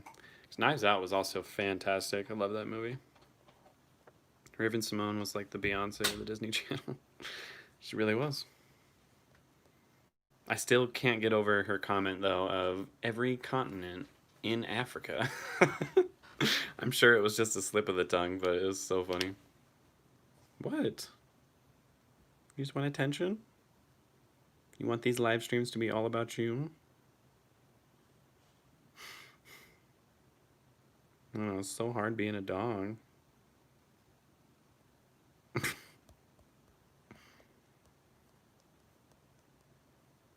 Oh, what's up, Zach? And yeah, I do want to fight. What? I'm busy right now, Scooby. I'm talking to people.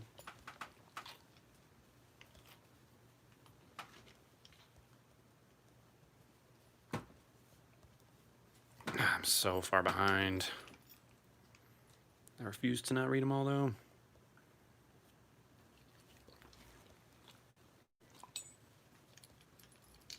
Maybe we should do an edit of the end of Midsummer and add Burn by Usher.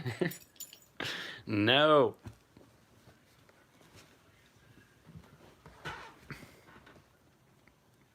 Oh yeah, Hilary Duff too. Liz McGuire was my shit. Do not watch The Strange Thing About the Johnsons. Why? God, I wanted to pour acid in my eyes after the Johnson short, but it was... Now I have to watch it. You guys are making me interested. Ari has 3 shorts and they're all good. I mean, Ari Aster is a very talented director, I think. I feel Midsommar was building just like Hereditary. It winds you up and then explodes. Yeah.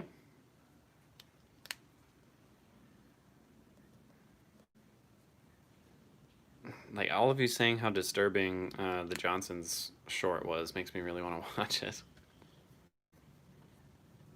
Dean Koontz False Memory.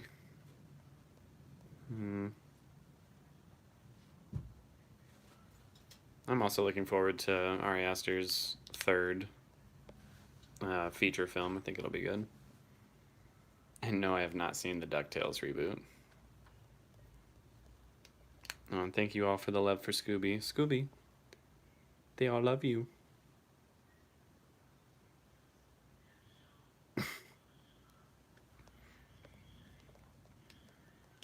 Have to agree. It's a big skip. now I really want to watch it. There's a new show on HBO that just came out with Nicole Kidman and Hugh Grant. It's called The Undoing. Now, yeah, a couple people have told me to watch that. Teletubbies freaked me out, Zakia. Like, not gonna lie, as a kid, that terrified me. I don't even know why, but it freaked me out.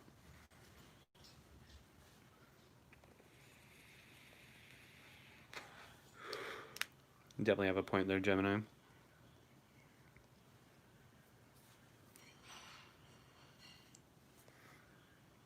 Tinky Winky was an icon in kindergarten.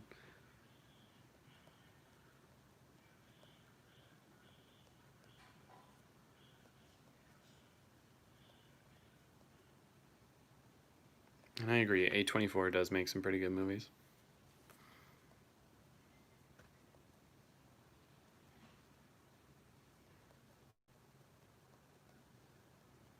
You know, talking about Tinky Winky here in the chat. How to Get Away with Murder did have some sexy gay stuff, but also the main gay character fucking pissed me off, so there's that. If you like Toni Collette, have you seen United States of Terror? No, not yet. Or Terra. Anyone heard of Scam? No. Or I think I have had someone like recommend it on here, but I haven't watched it.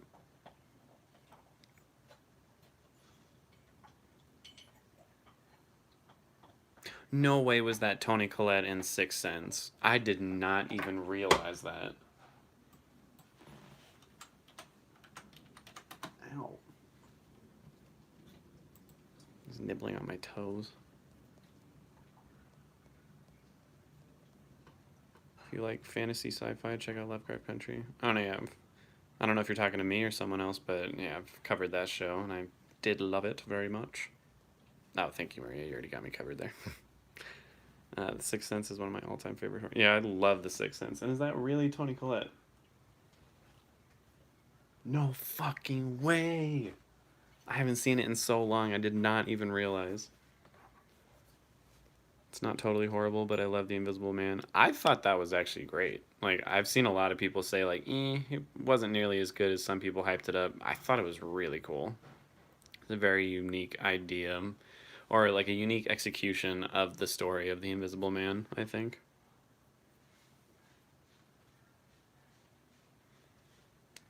And Kaysen, I don't think I would want to see a movie that he went full horror on. It might be a little too much.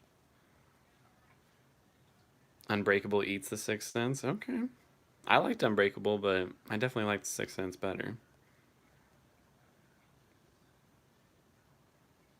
Let go of my toes, Scooby. He's just sitting down here, like, softly nibbling on my feet.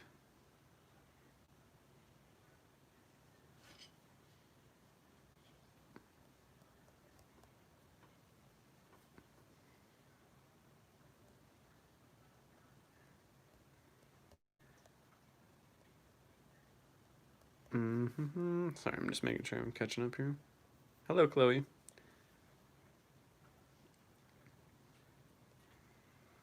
I don't watch Scam, but there's so many retellings, and I don't know what's the one with the best gay coupling. Have I watched Atlanta? Hell yes. I have my reactions and reviews for season 2 up on my channel, but I never did any for season 1, but I've seen all of it. Love that show. I really hope it gets to season 3. I want to spoil.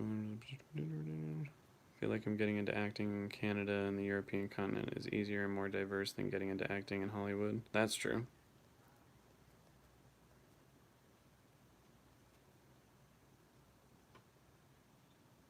Oh, the United States of Terra is like split but without the superpowers? I think I'm super down for that then. Because um, that was the main part about Split that I did not like. They were like, oh yeah, like if you believe hard enough, you can straight up have like super strength and stuff. And I was like, no, actually, no. No. And I agree, Scooby is a very fitting name for him. As soon as we put a blue collar on him, I'm like, he looks kind of like Scooby Doo.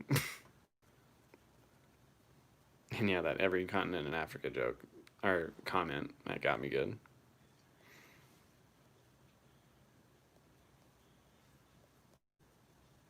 It's disturbing and it is not good.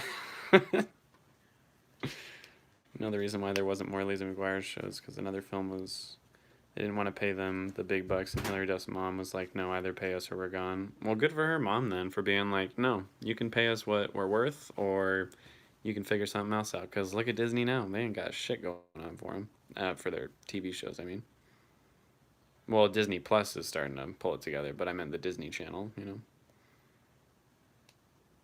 Oh, Zach, you've seen the Johnson movie? The more you all tell me not to watch it, the more I want to watch it.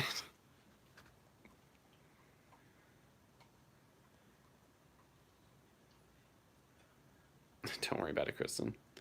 Wish they would turn my favorite smut romance books into movies.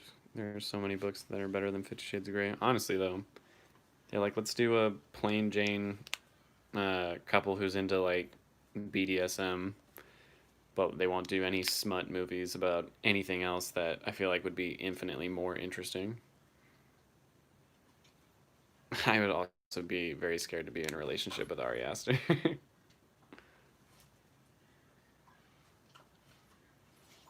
Aaron, I don't think I've heard any of that music. And yeah, Zach, I know that the Teletubbies are 10 feet tall and it's scary as hell. Love Showtime shows. Shameless. Yeah, Shameless was good.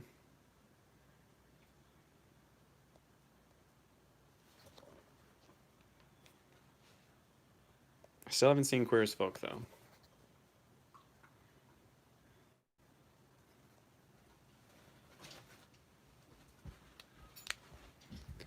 It seems Canada and New Zealand has more opportunities since the tax breaks makes it easier for studios to make more productions. Makes sense.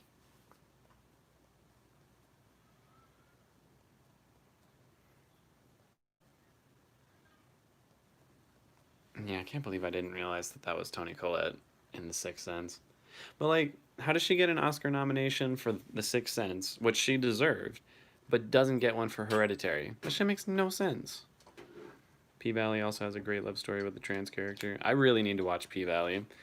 I saw one review from Sharonda from Pay or Wait, and I was like, oh, I really gotta watch this.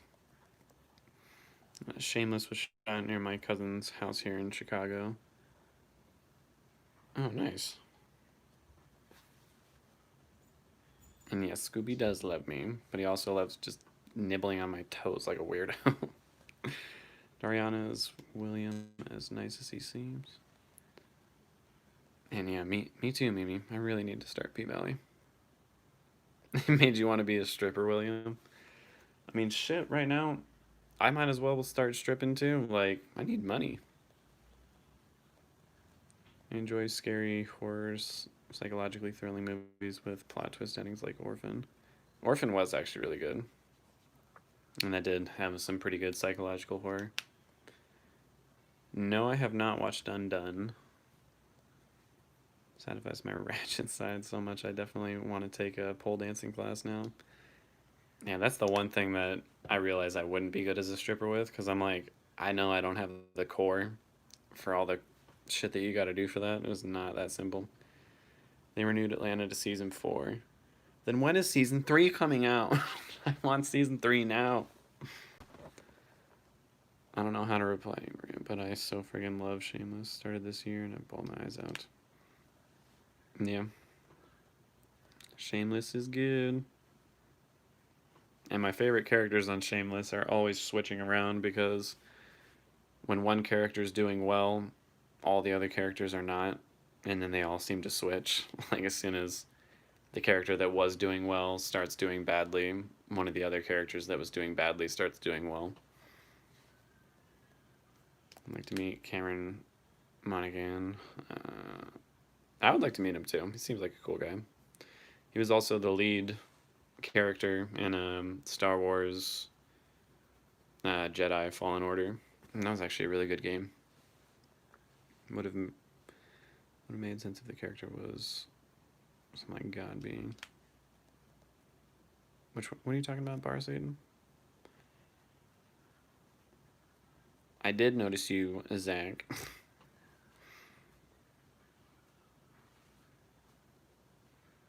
I never even watched Glass, Taya. I saw the trailer for it and I was like, nah. Been binging The Leftovers on HBO Max. I will be hopping on board for The Leftovers. Too many people telling me I should.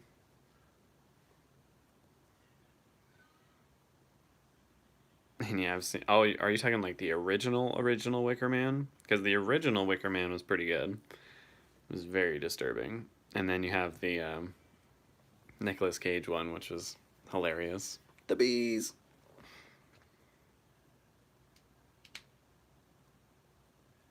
And yeah, it was accidental reverse psychology on the Johnsons. Y'all should have said, um, Y'all should have just said it was boring. I probably wouldn't have watched it. But now that you all said like it's so disturbing, this and that, I'm like, oh, now I'm interested. How do I contact you about Wheel of Time outside live chat? I have my email posted on my YouTube channel. Just go to like the About Me page. Am I crooked letter, crooked letter? And I'm ashamed to see it.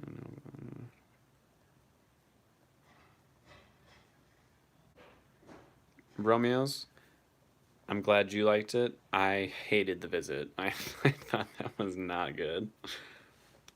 But no hate. If you liked it, I'm glad you did. Have you seen 6 Feet Under? No. Split gave dissociative identity disorder a very bad look. The disorder was made to seem like some violent affliction when it's definitely not that. Yeah, that's kind of how I felt about that too. Queer as Folk was very first for the time. No, yeah. I hear that as well. I've seen the Nicolas Cage version, but not the original from the 70s. Well, Trisha, you should watch the original from the 70s. Or it might have been the 60s, actually, when that came out. But that was pretty decent. Yeah, the Nicolas Cage one was unintentionally funny. Zach, are you talking about the Johnsons movie? Because if it's like that Goblin Slayer episode 1, then maybe I really will skip it. I'm planning on writing a fiction novel on BDSM. Nice. If you want anyone to proofread. Aren't most split personality portrayed as violent in media? It seems so, which is definitely a very small minority of split personality cases. Because the Academy sees Sixth Sense as a drama and Hereditary as a horror. Well, that's dumb as hell. Not to mention, Sixth Sense scared me to death as a kid. And Nazareno, yes, I have an Instagram. Chronic Gamer, Gaymer.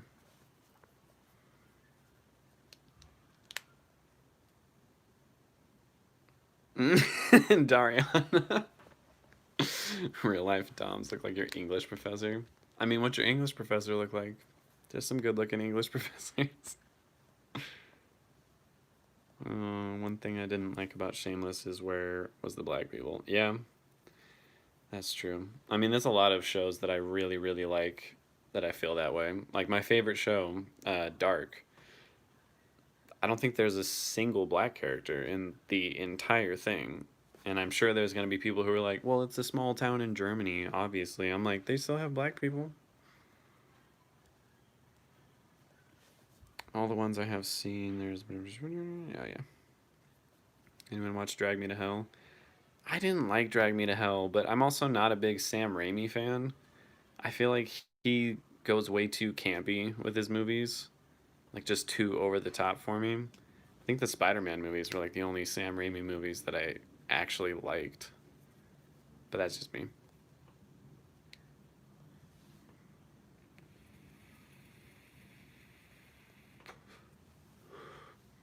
I love Mr. Robot, even though I got confused and needed to refocus 80% of the time. That's such a good show. Some of the best cinematography for television I've ever seen, also. Now I want a wholesome split personality show like from. Oh, that'd be actually pretty fun to watch. OnlyFans looks so tempting right now. My mom would disown me, but I would make hella money. I mean, I've basically already disowned my dad and stepmom and stepsisters for being so anti-gay towards me and being Trump supporters. And I feel like my mom and my sister wouldn't really care if I did an OnlyFans. I mean, well, they probably would, but not nearly as much. They'd be like, I don't approve, but I still love you. They're filming both seasons of Atlanta at the same time. Oh, hell yes.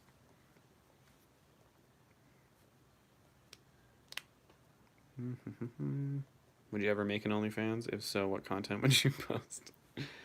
Uh, Honest answer, no, I don't think I ever would. But if I ever got to the point where I was like, it's this or be homeless, I don't know. I'd have to get creative. But I know what people go there for, so it'd be something like that. My parents would beat me until next year and some change. Shameless was good, but they wrote Mickey and Ian's relationship so wrong. Like, just let them. I know. I'm like, I get that closeted gay people are really against coming out and it can take a long time, but the fact that they broke up and got back together and then just could never be on the same page was just really fucking annoying. And now you want me to watch the Johnsons? And I've heard that, Abe. I plan on watching Brave New World because I think it's based off of the book, and I really loved the book for Brave New World. Chicago is very segregated. I lived in the hood 10 years ago, but now I don't. Gentrification. I feel like the way you said that with that, it would be like, I need to watch Mandy with Nick Cage. I feel like I've just given up on Nick Cage movies. And yeah, Taya, I got to agree. Not a fan of The Visit. Nicolas Cage, The Color of Space. Check it out if you have Shudder. I don't have Shudder, but I'm also not super into Nicolas Cage. Well, I guess there's a couple people in here that like The Visit. I'm sorry, I didn't like it. I signed up for Shudder and binge one. A Quiet Place is mediocre. It skated on a gimmick. I loved A Quiet Place. I thought that was really good. And it was like a gimmick, but I thought it was well executed. Good tension. Is anyone watching The Good Lord Bird? No. That is a strong hot take. I see no one gonna add it to my list. YouTube kicked me out of the chat faster than my mom did when I was 50. No, don't worry about it. Have you seen The Room? Yes. I love The Room, Maria. Wait, hold up. Are you talking about Room with Brie Larson or The Room with Tommy Wiseau? Because I've seen both of them and I love both of them, but I loved Room for how genuinely good it was. The acting was fantastic, and I loved The Room because, good lord, that was bad. I was thinking of doing like a live watch along for The Room so we could all watch that together. Hostel is on Shudder. I don't want to watch Hostel, dude. That movie really freaked me out.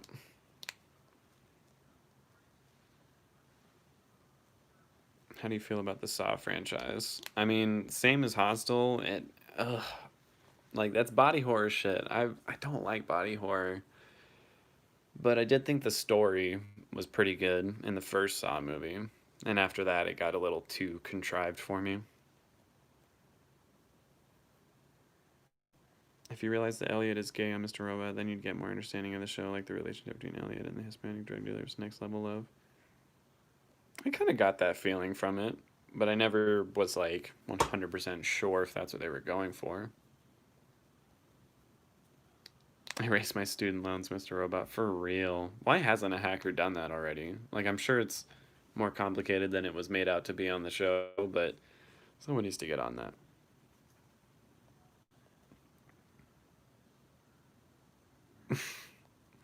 Maybe just a little bit, just in time. Oh, you'd subscribe? Okay. I think Saw funny or something like that. Oh, okay, I got what you're saying.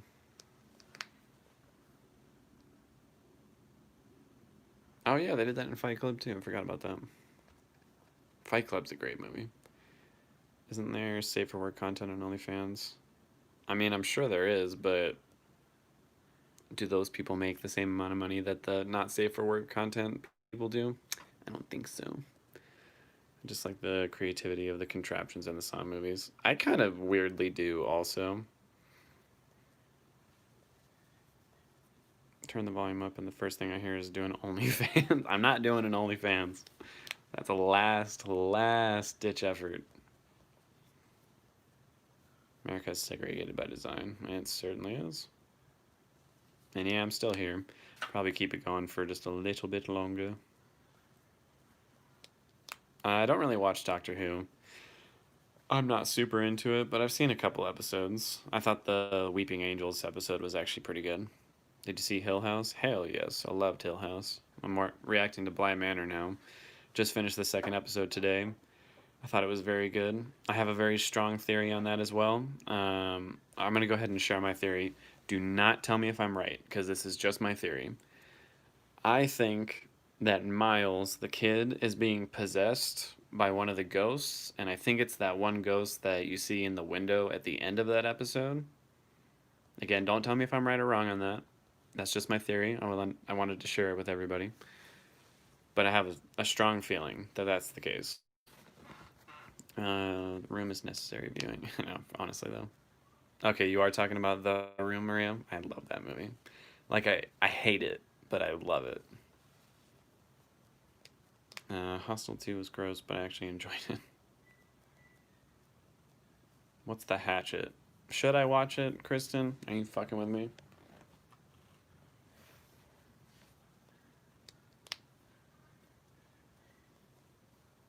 Yeah, parts 1 and... I think 1, 2, and 3 for Saw were pretty decent. And then after that, it just got really weird. I'd definitely be a sub if my dog looked like old dude from 365. I believe he did. He's doing it. Yeah. Oh yeah. Thank you. There's this 1980s film with Nick Cage. It's called Birdie. Oh, I've seen that. And yeah, that was. That was actually pretty decent. It was weird, but it was pretty good. They better not ruin Candyman. If anyone hasn't watched Parasite, I would consider Parasite a horror.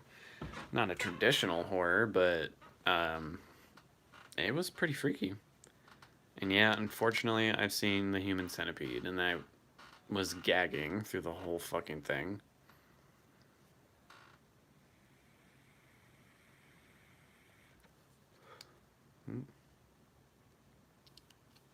Favorite character on Umbrella Academy? Allison, 100%. Most hackers actually work for the big corporations. Yeah, that's probably true. I'm so mad at Human Centipede. I know, for real. I'm like, don't tell me Candyman's gonna be bad. I want it to be good. And Parasite did get its well-deserved rewards.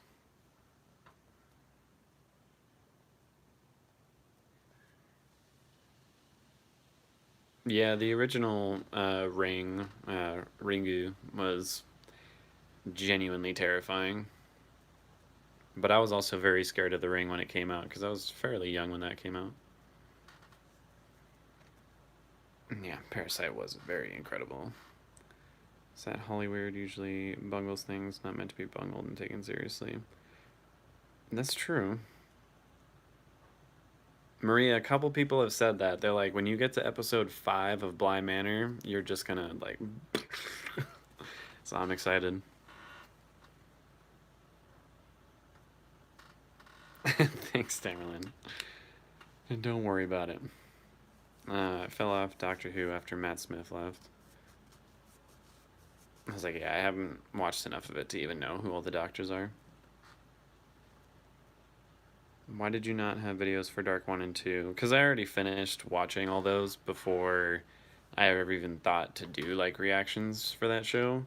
And I won't film a video or make a reaction for something I've already seen, because it's not genuine.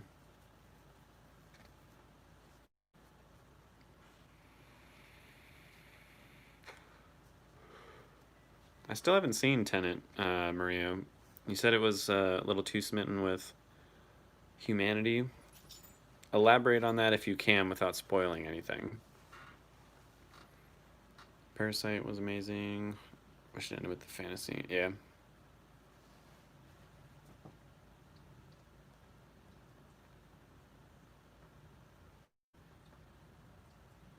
I was suggesting Color of Space because it's based on H.P. Lovecraft's story.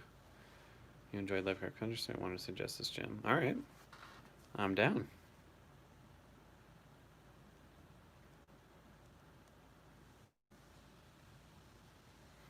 Can I have a movie night with you watching The Final Girls starring Tazia Farmiga?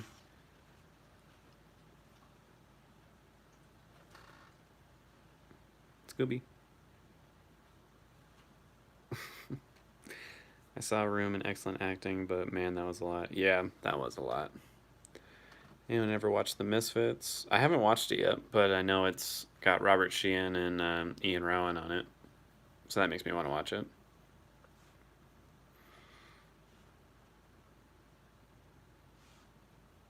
I probably should watch The Final Girls then. I don't remember if I saw The Orphanage, Zakiya. I think I did.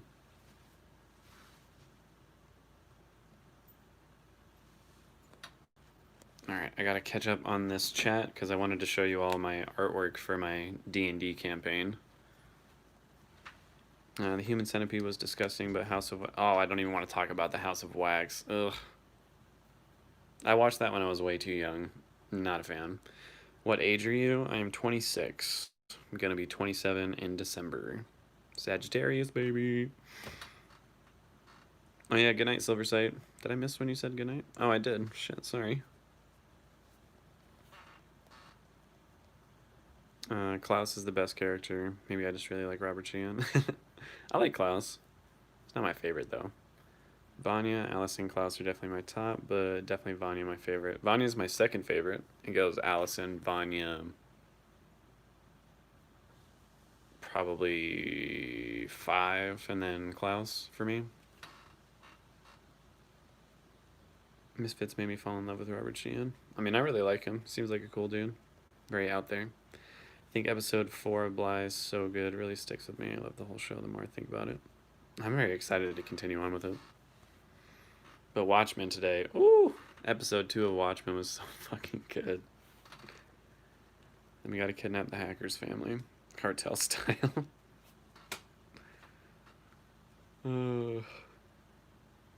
I will not see Tenet till it streams. I love all Christopher Nolan movies, but not when Miss Rona's out there. Yeah, that's kind of how I feel too. I'm like, I didn't really want to. Oh, you meant David Tennant.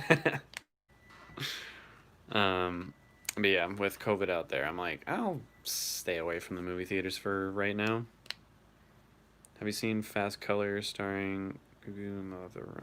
I think I have.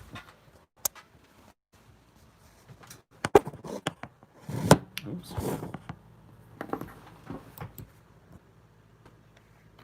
Fast Color. Oh no, I have not. I love her too. She's a fucking great actress.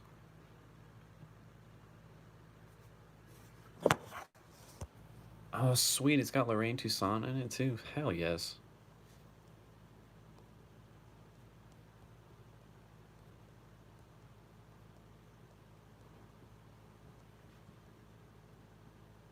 What is this about? Hunted by mysterious forces, a young woman who has supernatural abilities must go on the run when her powers are discovered. With nowhere else to go, she flees back to her family and the farmhouse she abandoned long ago.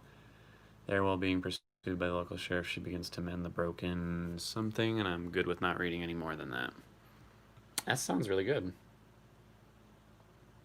I'm down. I want to watch that. Anyone love the 28 Days Weeks movies? I particularly like 28 Days Later, but all of them are pretty good. People should check out The Girl with All the Gifts. Oh, I really need to watch that. I don't know why. For some reason, I like completely missed out on when that came out. I knew Tenet was gonna suck after seeing Tom Cruise raving about it. I mean, I've heard people not say that it sucks, but say that it's not like one of his best movies.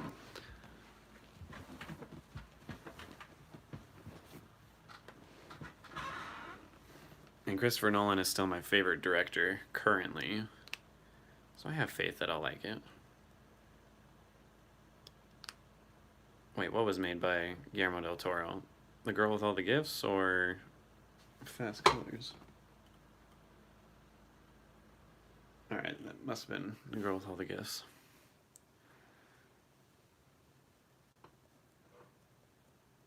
And yep, December babies. Oh, you're a January baby? Does that make you a Capricorn? Never see Matt Healy, Robert Sheehan, and Chalamet in the same place at the same time. They're all the same person. And yes, I play D&D. Made my own scrolls for my campaigns. Aging. Oh, that's cool. I should do that for mine too. because I'm doing a homebrew, so I had to write it all from the ground up, which was way more work than I expected it to be. My best friend is a Sag, and I'm a Pisces. Nice.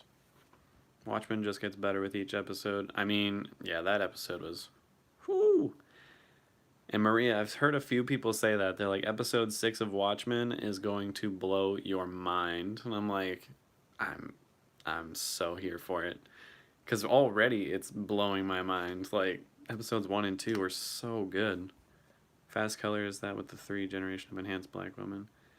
It seems like that's what that was about. Opinions on Jennifer's Body. Um, I loved it. I know a lot of people said it was mediocre. They didn't like it, or critics didn't, anyways. And I thought that was a fantastic movie, and it was hilarious in quite a few parts as well. All of Watchmen are my favorite. And Maria, I agree. Underrated classic. Fucking loved Jennifer's Body.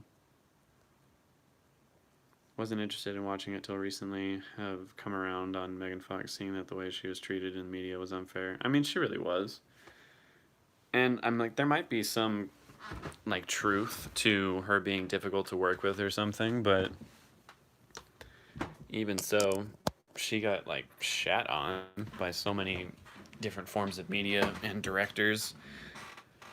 And I think most people just assumed it was true because she was pretty, and they're like, "Oh, well, obviously she's just a mean hot girl." And I'm like, probably not. Has anyone seen In Fabric? No. Damn it, you guys give me too many movies. 1 second, I'm looking that up as well.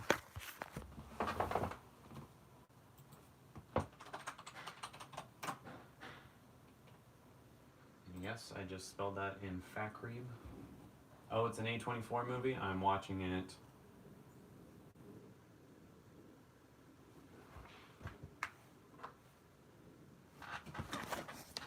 That sounds cool.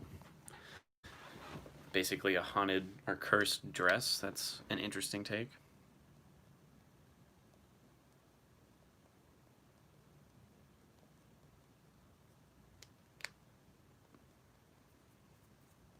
I love Jennifer's Body. It was done dirty with marketing. It really was. I feel like it could have blown up in the box office, but it wasn't given enough love. And the trailers made it seem like a completely different movie than it actually was. Aw, Pan's Labyrinth was so fucking good. My favorite director is Paul Thomas Anderson. Oh, I love Thomas Anderson. David Fincher is my second favorite director. Gone Girl is still one of the best movies I've ever seen.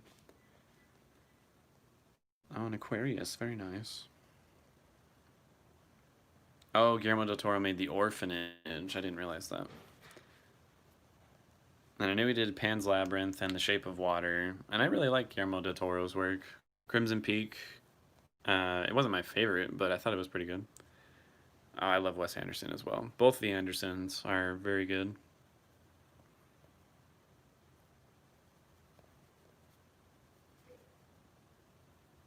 You're 40. Don't worry about it. I've said it before. Age is but a number. Need to watch Pan's Labyrinth again. Yeah, I could really use a rewatch on that too. It's been a little while. My birthday is March 28th. Oh, Lady Gaga's birthday. Nice. I'll do 2 different perspectives for Wheel of Time. Any channels dedicated to it. One I sent was lesbian perspective, another gay, male, and drag to be funny. Alright, I'll make sure to check it out.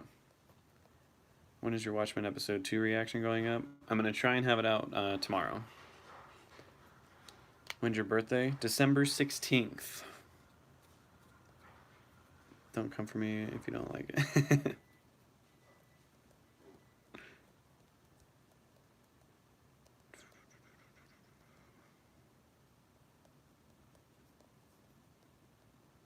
Brain is going fuzzy. Good night, the Brain of Jan. You share a birthday with Fred Trump. Well, technically not anymore.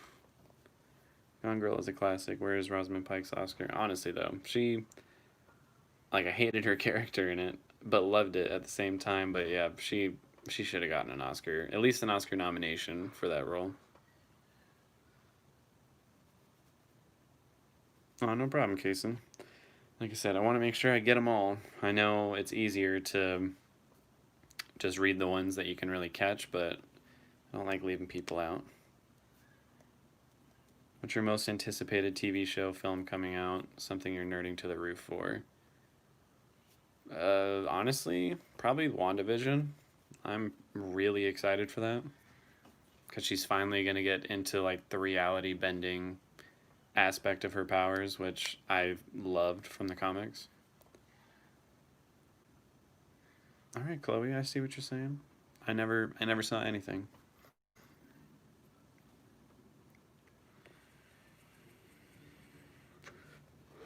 Amy Adams did get robbed for Arrival as well. That was also a fantastic movie.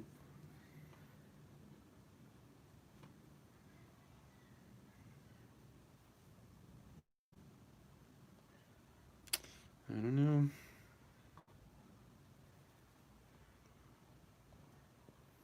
Rosman was nominated, but I wanted her to win. Oh, she was nominated? Well, at least she got nominated, but she really should have won for that. Showing my age, but headline on my birthday was Nixon for science. Award ceremonies are a joke. They don't even let certain genres in. That's true. And they clearly favor white actors over others. Although I did hear that recently they're putting in, well, no, because it was kind of, they were like, we're being inclusive now. We're going to force them to look at actors of color. But then I read the requirements and they're very light. So it's basically like we can say that we're being inclusive without actually being inclusive. Have you seen Nocturnal Animals? No, I have not. Oh, it's got Aaron Taylor Johnson. Nice.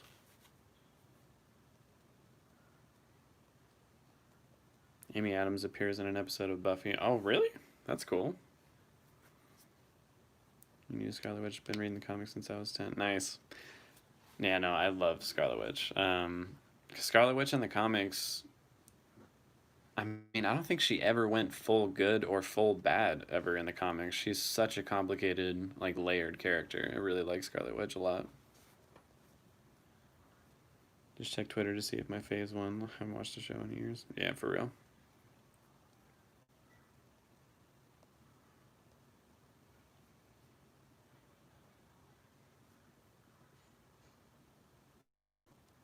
Wait, did I miss something that Abe said? Oh, yeah.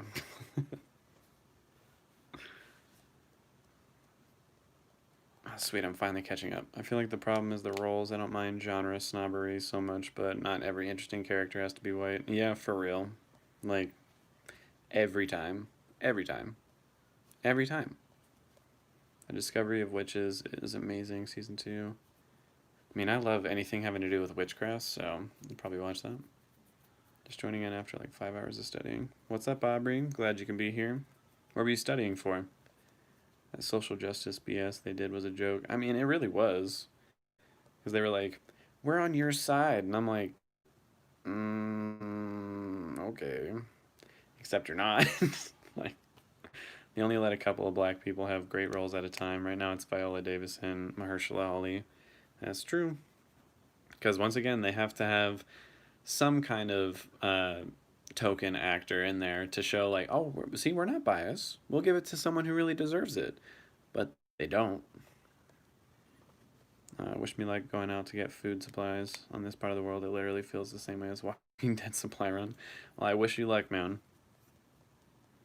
If black creators can get equitable access to real money, yep, honestly though.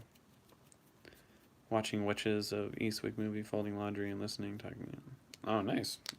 Sounds like you're very good at multitasking, Zakia. Nothing to do with nominating more films of color in foreign films. No, yeah, honestly. I had to reread that. I was like, wait, what? Yeah, Aaron Taylor Johnson is also in A Million Little Pieces. Oh, for real? Then they wouldn't need to ask racists to join their table. True. Inclusive to them is one black character. That's what I'm saying.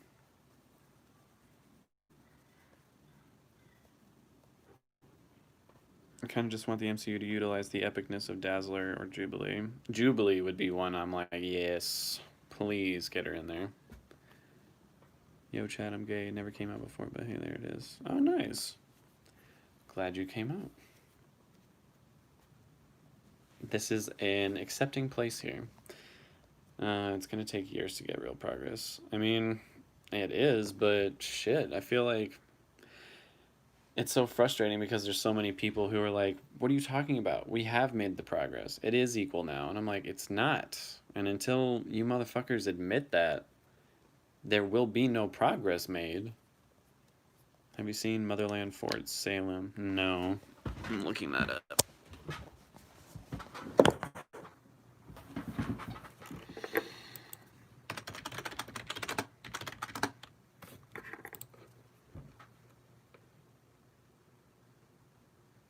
This looks interesting. Having ended their persecution by cutting a deal with the government to use magic in the service of national security, they are now enlisted at an early age to train in combat witchcraft under steely discipline of an all-female command. That sounds fucking cool. Kind of want to watch that.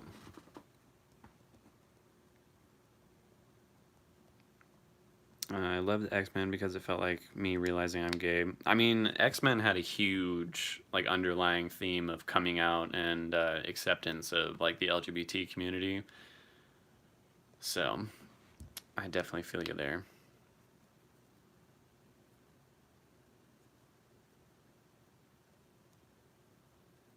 Always wanted to see Motherland. I mean, yeah, that just reading about Motherland Fort Salem, that sounds cool.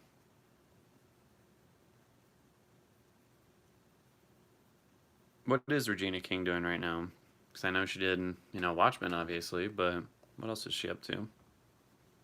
Regina King in the Boondocks was great. You can take any white lead in any Oscar movie, replace them with a person of color, and nothing has to change. Very true. But again, that would mean they would actually have to give more people of color the same opportunities as white people, and Hollywood still isn't about that. I'm starting to wish I didn't do nursing. Hello. Oh no, I'm gonna get your name wrong.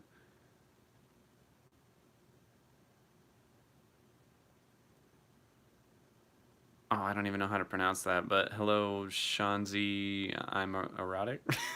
I don't know if I got that right. Regina King is an icon. She is, like, she's impressed me so much with all her work, even before Watchmen. And in Watchmen, I'm still just like, oh my god. Like, just as soon as she showed up on screen, I was like, oh, this is about to be amazing. If you're gay and not out, that's okay. Yeah, there's no rush.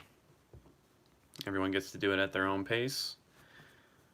Because honestly, it's nobody's business but your own. I'm so tired of the quirky black sidekick character actress to the main white character. Yeah, it really is.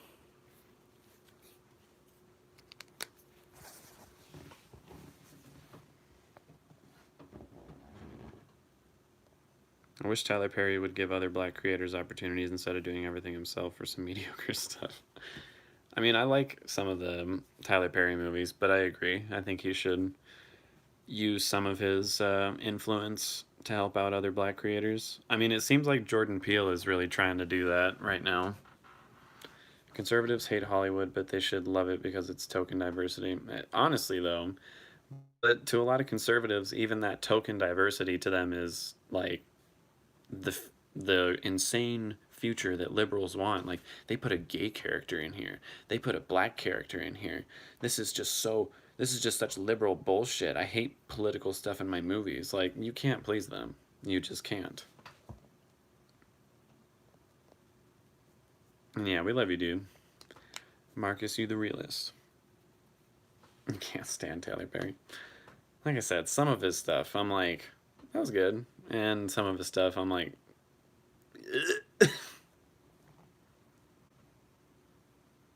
and yeah, he's definitely not interested in improving. He pretty much has his standard of what he likes to do and just continues on doing that.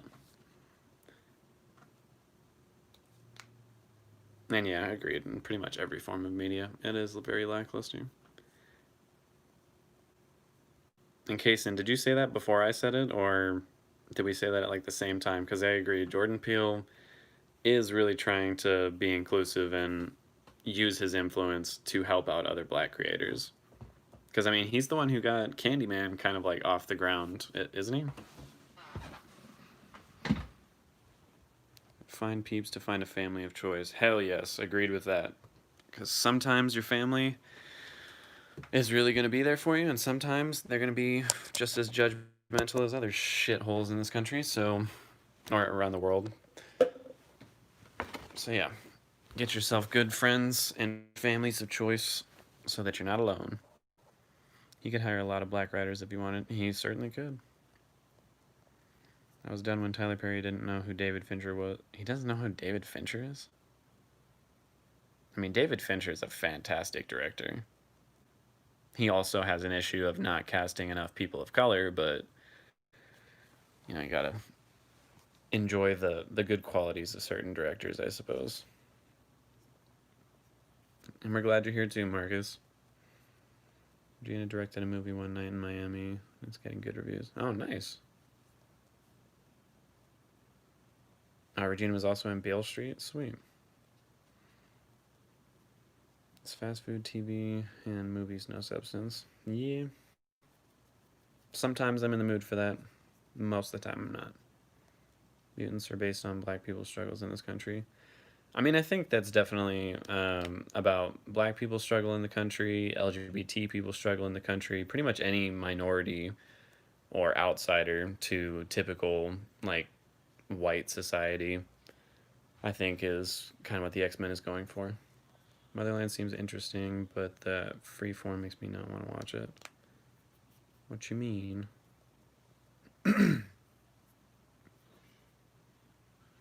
Yeah, you do make a good point there, Taya. He does perpetuate a lot of stereotypes about the black community. Gina King is producing a Wiccan show about African witches for CW. Hell yes. Lady is doing big things. Nice. Hello.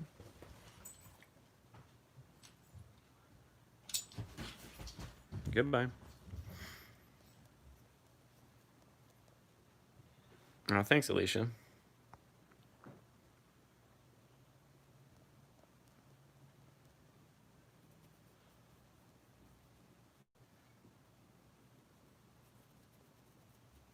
Regina King's eyes are pretty fucking amazing.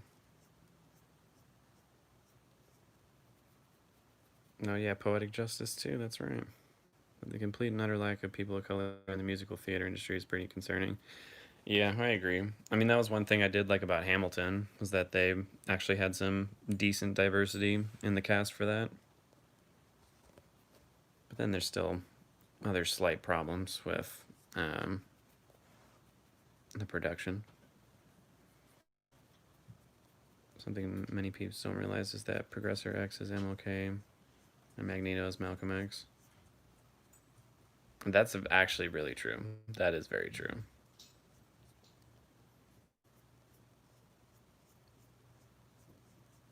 And hell yes, I agree. I want Black Witch's show. That'd be fucking cool.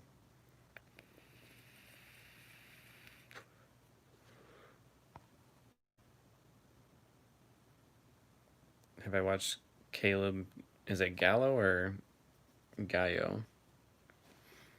Man, no, I don't think I have watched that. Someone said the Walking Dead spinoff is too politically correct because there are people of color on the show. That's so fucking dumb. Like, for real, I feel like when people say that, they're literally saying people of color or gay people or whoever they're saying shouldn't be there wouldn't be able to survive an apocalypse. Like, you don't think that they'd survive? Like, what the fuck? Not to mention, most of the people of color characters on The Walking Dead I find far more interesting than a lot of the other ones. Like, Michonne, to this day, favorite character. She is hands down the best character on The Walking Dead. She's motherly, she's sweet, she's a badass, she's just she's so well rounded. I fucking love her character. I love Denai Gurira, and I just want her to have everything. I heard today that Tyler Perry is finally going to hire writers of color. Conservatives and liberals are two sides to the same racist coin. I mean, I would say for the most part, I still think conservatives are a lot worse, but well, I wouldn't even say conservatives and liberals. I would genuinely say Republicans and Democrats, especially when you're talking about politicians, because they're really not as different as people want them to be. We even did a group project about the evolution of white main characters with minority side characters from one of my theater called Race on Stage. If you can, Zakia, please send me that group project or like a descriptor of everything about it, because that sounds really interesting. Have you played Little Nightmares before? Yes. I loved it, and I definitely plan on playing Little Nightmares 2. I love that Jordan Peele elevates talent and made it known a woman directed Candyman. Me too. Me too. I'm trying to watch The Walking Dead World Beyond, but it's so boring. Yeah, it looked a little boring to me as well, but I would like I would like if it's not.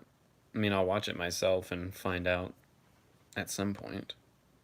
I'm just a little Walking Dead and out right now. Watched it for so long. We might have said that at the same time. Yeah, Jordan Peele has pretty much every ounce of respect I can give him as well. Tyler announced a few days ago that he's hiring other black writers. Oh, good. Okay. Well, I mean, some progress. Shit. Loved your reaction video. Oh, thank you. Oh, shit, you're from Jamaica? That's what's up.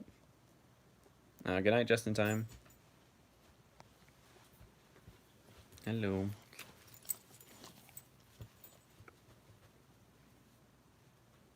Didn't know David till he was... No, Tyler Perry didn't know David till he was casting Gone Girl. Jesus Christ.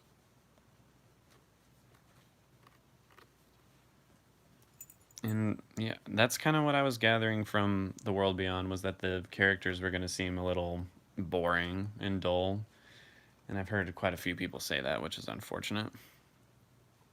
This is why I don't feel like there will be a season 2 of Lovecraft. America doesn't want any more black history in the forefront. I mean, HBO does seem like it's trying to kind of get that out there, so fingers crossed. But excuse me, I'm trying to read here. But yeah, I get a bad feeling it's not going to get a season 2 also, just because, I don't know. There's a lot of shows with black casts and LGBT casts that are canceled mysteriously. Excuse me. Excuse me. I'm trying to read, Scooby. Yeah, I think Fincher can do better with casting. Yeah, I think he can too. And I was also shocked when Christopher Nolan made the lead for Tenet a black man. I was like, he also has a pretty bad problem with pretty much only casting white people. So that was nice to see him actually try a little bit there. Tim Burton, another director who doesn't want to cast black people. Yep. Basically forcing myself to watch it, hoping it will get better, but I think the Walking Dead franchise has bit its last victim. I mean, I have a feeling none of the spin-off shows are ever going to be as good as the original. But, you know, you never know.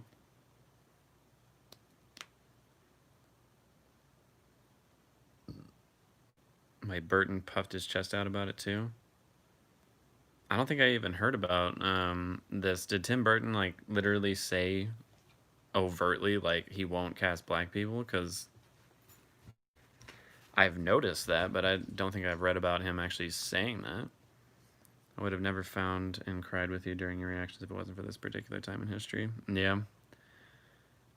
I mean, as soon as I saw the trailer for Lovecraft Country, I was like, oh, I'm watching the fuck out of this. But especially considering all that's going on, I was like, in no way I'm going to miss this. No way. Yep, Abe, I definitely see that too, with MLK being like a Professor X and Magneto's Malcolm X, which is kind of ironic when you think about it. Fell off The Walking Dead after they killed Carl. Yeah, that was almost a line in the sand for me as well. But I promise season 9 and 10 was actually pretty good. It got a lot better. Season 8 was not good. I did not like season 8 at all. I follow it through reaction channels. Fear has gotten way better to my surprise. Well, that's good, actually. Freeform used to be ABC Family, and I'm not a fan of it. Oh, I know what you're talking about, yeah. I never liked Carl, don't come for me. I mean, I've heard a lot of people say they didn't like Carl. I went back and forth on his character. Times where I liked him, times where I didn't. And yeah, it does seem like Regina has been putting in the work. Only black actor I have seen casted in a Tim Burton film is Samuel L. Jackson in Miss Peregrine's Home for Peculiar Children. And yeah, I think that's the same for me. I think that's the only one I've ever seen. Carl. Oh, why does he say his name like that? I don't know if anyone has seen From Hell. It's a Jack the Ripper movie with Johnny Depp, but it was directed by the Hughes brothers. I have not seen that. Did live her concert as such. Oh, thank you. He was just a kid and he didn't get a chance to become the leader. I knew he could be. Wait, who are you talking about?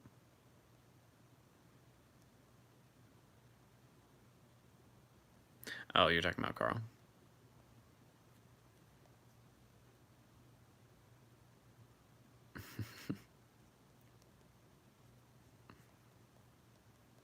Like everyone's doing that now. Carl. Oh, so funny. Haven't been there for a while. Right now, Freeform is the most progressive channel on TV. They have several shows with gay, bi, trans folks, and women of color. Nice. What do you use for your hair? Because mine does not look like that. You talking about mine? Let's go to the bathroom real quick. I'll show you.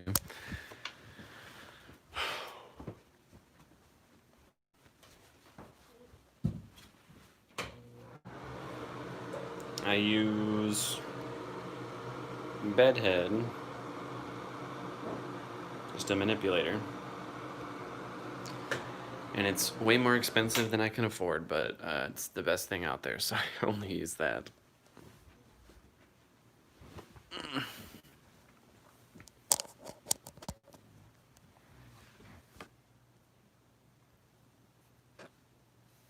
Nope. Hope I didn't miss it, Dariana, but if you got to go to bed, I wish you good night. Thank you for joining. But if you're still here, then I'm glad you're still here. Sorry, I just got to keep going back up. They made Coral too obnoxious and or boring, leading up to him becoming a man. I don't know. I didn't think he was boring. I think sometimes he was pretty obnoxious. You should have seen how some hated Michonne and Rick together. I was gonna say, I was like, we know why. It's fucking stupid.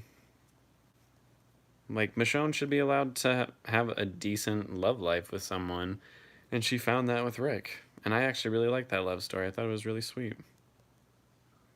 Glenn was my fave before he got... He was always my second favorite character. I love Glenn. Michonne is my girl. Oh yeah, Carol and Daryl are also pretty fucking awesome. But yeah, Carol does go through a lot of existential crises, like, all the time. She goes from, like, very stable, badass warrior to, like, wanting to kill herself way too much. And yeah, Steven Yeun is awesome. I really hope he gets more work, because I haven't seen him in anything, like, really big. And he deserves to be. He's a great actor. And you never liked Daryl? I didn't really like Daryl until seasons 9 and 10. That's when I actually started to enjoy his character a lot. And yeah, I also remember the anger about Rashone. And no one had the balls to say they didn't want Rick to be with a black woman. No one had the balls to do that. Don't bother watching World Beyond. Fear is actually good, though. Alright. And yeah, I cried pretty hard when he died. There should have been more sex on The Walking Dead. It was a bit dry. I mean, yeah, I wouldn't have minded that. They tried to show a little booty on The Walking Dead with Rick. Oh yeah, that's right. I remember that. That was nice.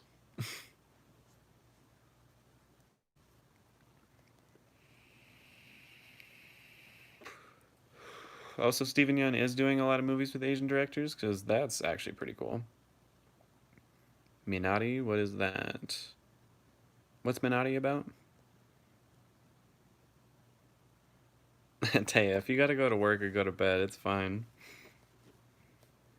I'll try to get the group project PowerPoint ASAP, but you might need to remind me. Alright, yeah. I will try to remind you about the PowerPoint. But yeah, I would like to read that. That sounds like a good read. Taya, I meant the living, but you got to do what you got to do. Oh, yeah. I know you didn't mean zombies. Thanks. Lovecraft Country opened my eyes. I was gonna say it really educated me on a lot of things that I never knew was a part of history, and I really did like that it didn't explain a lot of that to you. Maria, I've heard you talk about this with Sean Tanktop and the rest of them and everything, but it didn't explain anything to you. Or at least it didn't explain a lot to you. It was pretty much like this is what happened.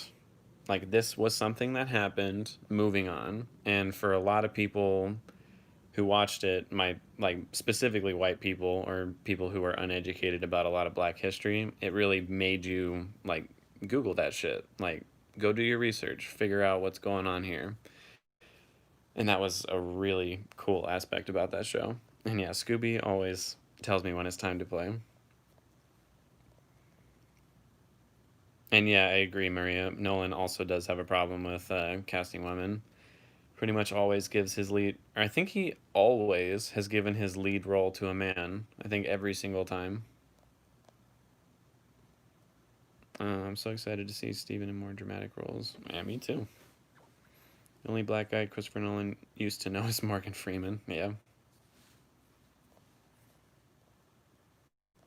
I can't remember the exact quote, but he just pretty much said he doesn't have to and isn't looking to do so and just leave me alone. What the fuck? I'm assuming you're talking about Tim Burton, and that's fucking lame as hell, dude. Didn't vibe with Lovecraft. I mean, it's not for everybody, but I thought it was a really unique show. It was very cool.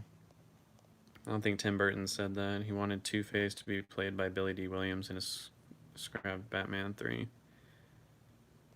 It says drawing Black characters doesn't fit his aesthetic of pale, sickly characters, even though that doesn't really sound like a viable excuse for me. I mean, you can still put makeup on a Black person and make them look pale or sickly. It's not much of an excuse. I love season 9 and 10. Reignited my love for the show. Same. I'm glad there's an end in sight, though. Also, same. Glad it's not just going to go on forever and ever. Join the Wheel of Time book community. Amazon series coming soon. All right. All right, all right. I'll check out those emails he sent me, by the way. I did forget Billy D. Williams in the Batman movie. That's true about Tim Burton. I'll watch all his movies in one go and never go back. I've done this with Liam Neeson movies. What don't you like about Liam Neeson? I think I heard something about some kind of controversy with Liam Neeson, but I don't remember what it was. But I personally am just not a fan of Liam Neeson as an actor. I feel like he has one character he plays all the time, just the badass dad type of character, and that's it. Part of the reason I didn't like Coral is because of the actor. He just wasn't good. I think he was getting better as he was getting older, but yeah, he wasn't great. Andy Lincoln can't say Carl in an American accent. I feel like he could if he tried. I remember back when I was child watching the Brady Bunch and they started to get all politically correct, like, okay, let's have an Asian child and a black. I used to get more offended by that than just. I grew up watching blaxploitation movies, right? And I said that's great. It didn't go like, okay, there should be more white people in these movies. What?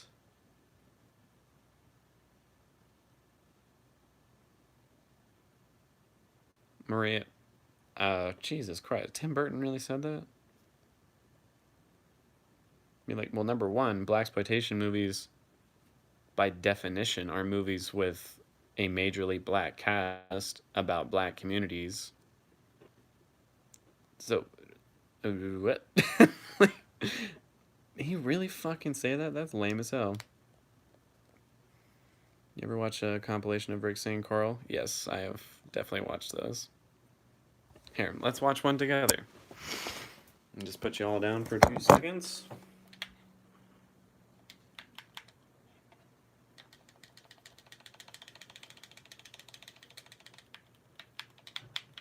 Rick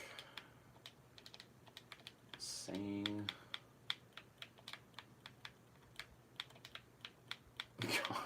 It's the first thing that pops up when you type this in.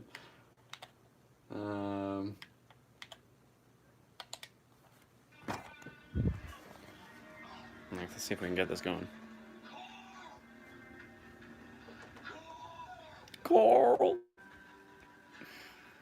There is a drinking game, which is basically every time Andy says Carl. Oh, this is. Damn, Lenny James and them had a drinking game about it? That's funny as hell. Tim Burton belongs in a grave buried alive with like his pale dead characters. No, I'm not gonna blast the deck. Tim Burton said something about how he used to watch blaxploitation movies and not think we're the white people, so it should be the same for his movies. Like, what kind of fucking argument is that? Appreciate your shirt. Not to change the subject, but I'm curious if you are fascinated enough by astronomy, space development to follow news from NASA and research groups. I mean, I'm not as up to date as I should be about that, but I'm very interested in astronomy and space development. Lots of good channels, NASA itself, sci-fi show. I don't have cable, so I'd have to watch that either on like Hulu or I don't know if Amazon Prime has any live TV.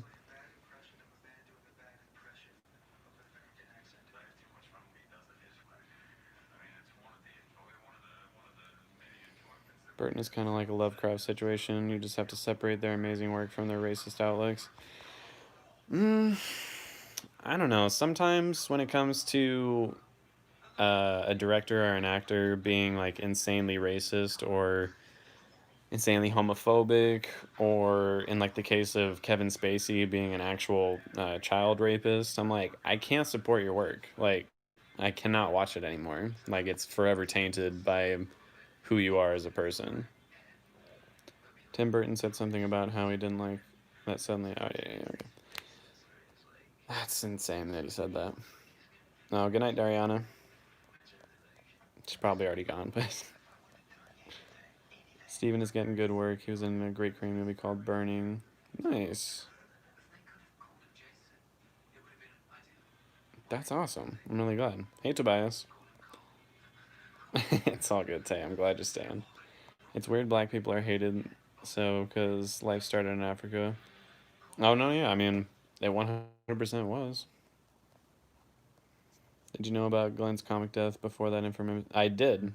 I was not blindsided, and it still hurts so bad.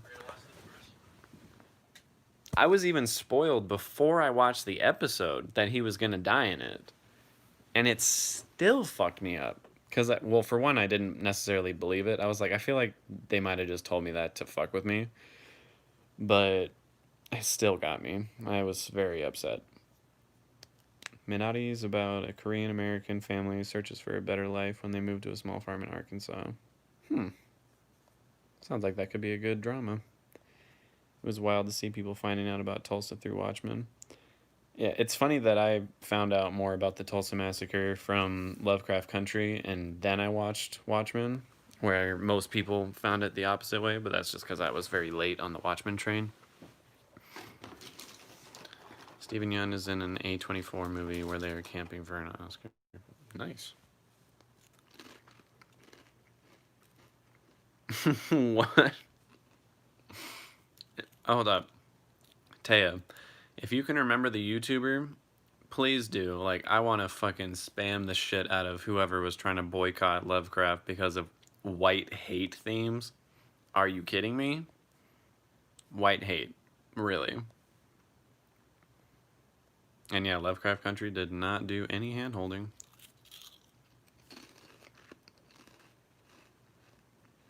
You're right about that, Maria. A lot of the female characters are used to create, like, man pain to, yeah, motivate the male protagonist. That's a very good point.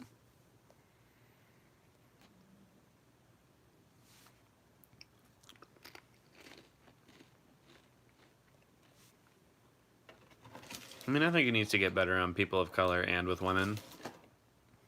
Like, I can understand if your early work has some problems with it, but don't be consistent with your problems, you know? Grow. Learn how to be better.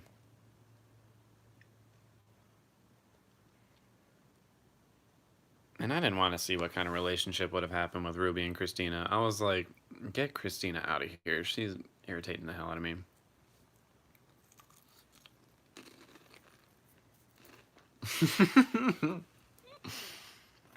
The slide you allow or cha-cha or electric.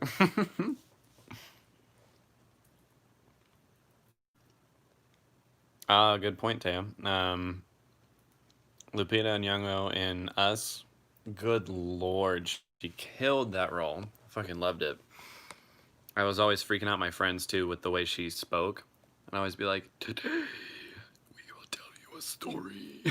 And they'd be like, stop, stop. I'm like, come on, it's funny. It's kind of creepy. Lupita truly is an icon. She would be perfectly cast in a Tim Burton film, and so would dozens of other black actors, but he just wants to come up with some stupid excuse. Oh, they're not pale enough. Okay. Liam Neeson used to be a good actor before he turned action star. Yeah, I can agree with that. Schindler's List was very good.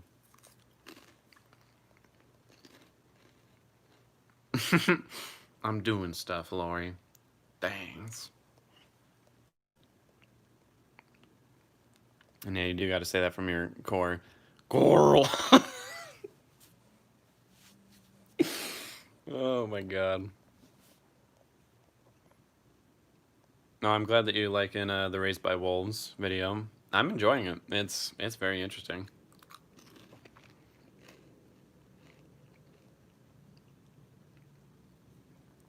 Shane was pretty sexy, but he had to go.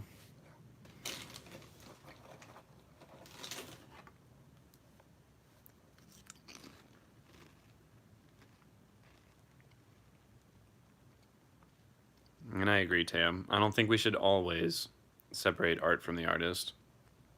I think in some cases, the problem is minor enough where you're like, okay, well, that fucking sucks, but I can enjoy the art. But in some cases, it's like, no, I refuse to support you. I refuse to give you any kind of money.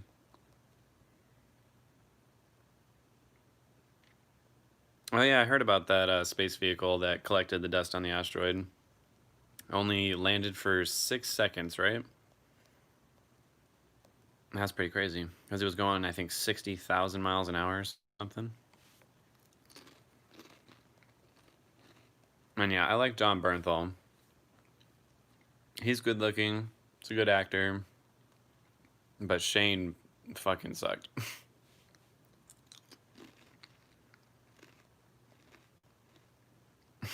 Everybody say it. Coral. I knew Glenn was going to die too, but I was in denial all the way up to when it happened. Yeah. I mean, I thought when they killed Abraham, I was like, oh shit, maybe they're really going to switch it up. Maybe Glenn is going to go further than his character was meant to in the comics, which I was super here for. And then they were like, no, we're just going to kill them both. I'm like, dude, what the fuck? You see, I do not blame Lori, Trisha. Like, Shane was going to leave, but I also don't necessarily buy that.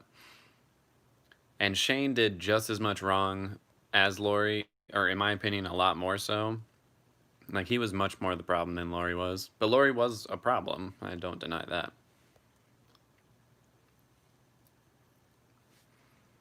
I'll try to find the YouTuber. I'll try and get back to you. I'm like, yes, please. I want to go fuck with them. Walking Dead is good at giving Daryl lots of man pain. Yeah, it really is. Like, let's kill Beth. Why? So Daryl can be sad for half a season. Oh, I'm blanking out on all the characters they killed for Daryl.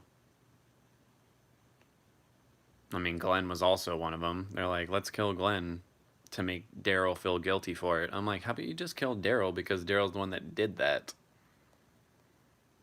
Why do I neglect my Twitter? Because I'm terrible at social media. Hey, Kalpesh.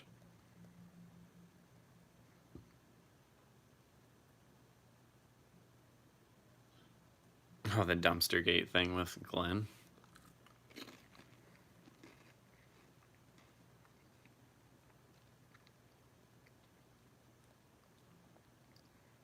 Oh, I think I might know who you guys are talking about actually, because I remember seeing a YouTuber who hated Parasite too, and he's like, I haven't watched it yet, but here's why it's trash. Let me just tell you. And I'm like, "Oh, wait, did you really just say that? Hey, what's up, Chris? Oh, I'm sorry, Taya. I did not like the gray. But that's because I know wolves don't do that. Like, wolves in a pack are never going to fuck with a pack of humans. Never. Like, if it were one human all on his own and they were starving, then yeah, they might try to attack and eat him. But never a whole group of people. They are way too timid and scared of people to ever do that. There's no way.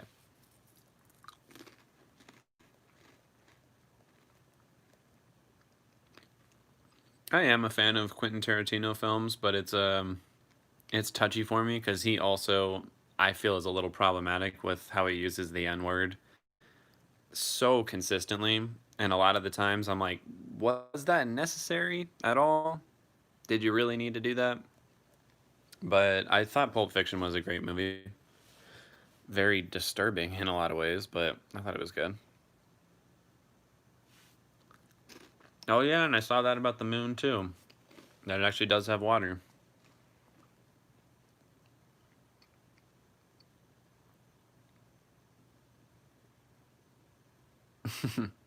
That's all right. If you blocked his channel, I completely understand. But yeah, I would have liked to go at him myself. Probably mean it wouldn't do anything. A bigot's a bigot, and they're probably not going to be convinced. Oh, good night, Maria. Thanks for coming on. It was really cool talking to you. They had to kill Glenn though because, with all due respect, Abe ain't important enough. I mean, that's true. But I would have at least liked to see them change his death up a little bit because, goddamn, that was a terrible way for him to go. That was fucked up. Just finished an excellent episode of This Is Us. Oh, yeah, that's right. I forgot that This Is Us premiered tonight. Hope I didn't keep anybody from it. That addressed COVID, Floyd protest, white fragility. People on Twitter are already talking about boycotting the show. Good. Let them cry more, little bitches. And yeah, you can block YouTube channels.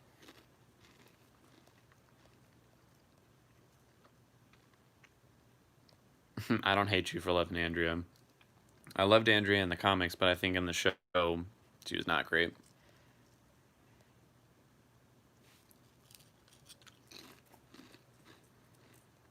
I probably won't be watching the new Craft sequel tomorrow, but whenever it's available for streaming, more than likely will, because I love the original, The Craft.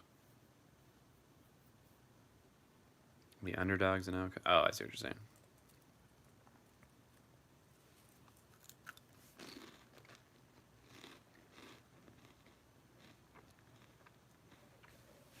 I mean, yeah, though, from what I have heard, anyways, This Is Us has always been talking about like current issues in the world, so I don't know why they would get all pissy and upset about it now.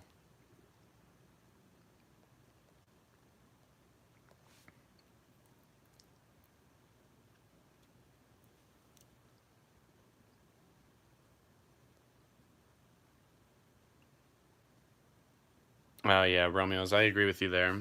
Roald Dahl, he was a disgusting anti-Semite, but he's made some fantastic books that I really, really enjoy. And same with J.K. Rowling. I'm like, she wants to be such a woke person without actually putting in the work to do that. But I love the world of Harry Potter and the Wizarding World. I think H.P. Lovecraft is the last racist artist that will slide.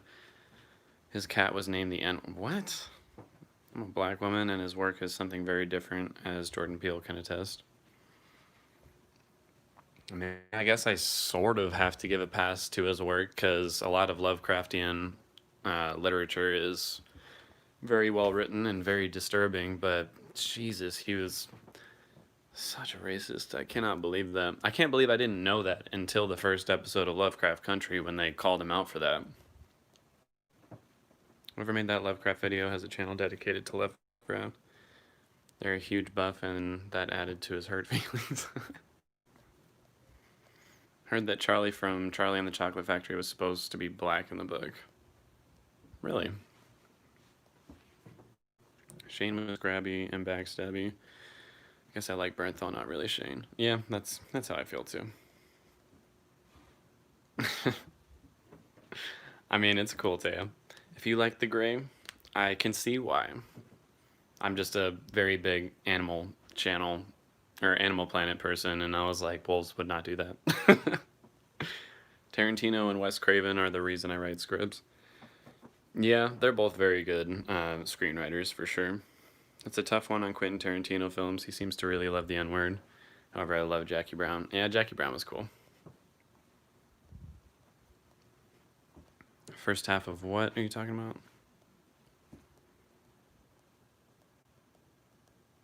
Shit, I don't know exactly what you're talking about, Tamerlan. Tarantino ain't half as brilliant as he thinks. I want my time back for watching Once Upon a Time in Hollywood. I still haven't seen that movie. My roommate loved it. But I remember when I saw the trailer for it, I was like, I don't really have any interest. And if it didn't bother you, that's good. Tarantino won an Oscar for Django's script that was like 70% the N-word. Yeah, I mean, for Django at least, I was like, I suppose there's some context here. There's a reason it's being used. But even then, I felt like it was overused. And I loved the movie Django. I thought it was pretty fucking cool. But yeah, the N-word really bothered me in that one. Just because it was like every other line. They were like, let's just throw it in there real quick. Did you think that we weren't going to say it? Well, we are. What's the deal with J.K. Rowling? I've never really been a fan of her work, but never knew she was problematic. Yeah, she is transphobic. She came out with a little tweet talking about how a woman is a woman, man is a man kind of shit, and that really irritated me and a lot of other people. And I personally don't like that throughout the books, she was like, all right, this is Dumbledore, no love life or nothing really explored there. It said he was really good friends with Grindelwald.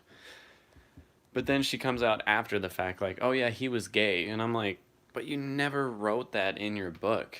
And in my opinion, the subtext didn't really read that way. And then she's also come in after the fact and said, like, Hermione was black. And I'm like, but you never said that. You just said she had bushy hair, which I suppose you could read it that way. But it's like, I don't know. She never had the balls to actually, like, really go for it and write all these inclusive things into her books. It was just after the fact that she would be like, oh, no, I was being inclusive. You just didn't realize it. And it's like, come on, dude. Good night, Chris.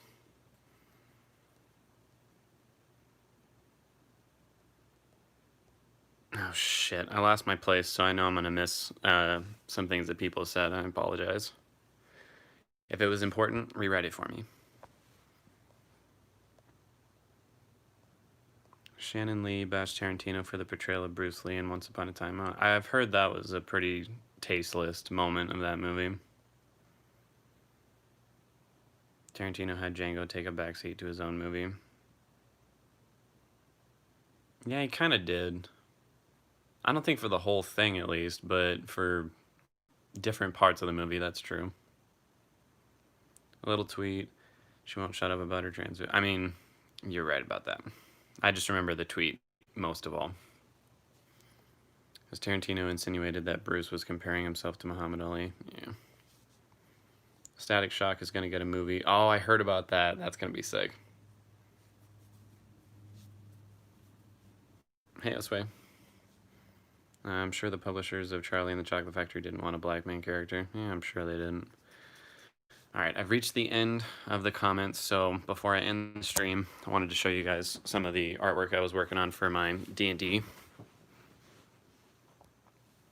So yeah, I already showed this, the intro when a couple of the characters riding dragons showed up, and like this was supposed to be one of my other player characters, Aldrich, and this is another one over here, Caroline, their mother.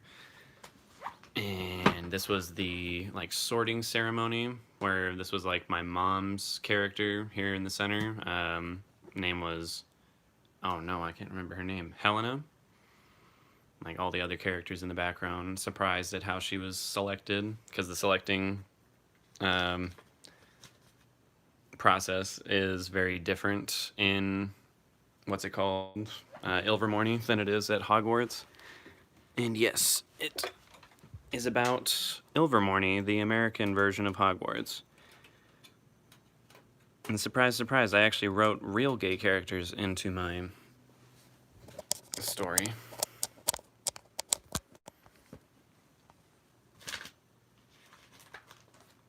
Oh, thanks, guys. Yeah, trust my computer. And this was like the whole main group of players. So this was my friend Ronnie's character, my friend Caroline's character, my roommate Alex. This was like my mom's character. Obviously, she can't actually play with us, so I play that character for her. Good night, Zakia. This is my other roommate Greg's character, and then our other friend Baze's character. This is after Aldrich like got his nose broken essentially at one point. Before we all go, I just want to say thanks for supporting me, Black Closeted Gay Guy. Aw, of course, we're all here for you. And I don't draw that well sometimes. I don't have even half the talent as my mom. But yeah, good night, Zakia, and good night, Marcus. Thank you both for joining us. And we always got your back, Marcus, don't you worry.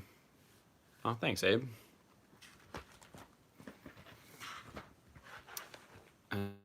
This was... Oh, yeah. This character got hit with a Cadris curse, which is the tripping curse, and he went like face first into a tree. Had to make sure to capture this moment. Don't be mad at me for my portrayal of like foliage. I know it's terrible. I'm finally gonna be an adult and go to bed. Good night, Dea. Thank you for joining. This was a moment when they went down like a dark alley and discovered like their first big clue to the whole mystery of it all. Oh yeah, shit, I forgot. Sorry to say. Happy birthday, Marcus. Thanks, Kalpesh. And thank you, Kyson. And don't be mad at me for the foliage. I'm not good at it.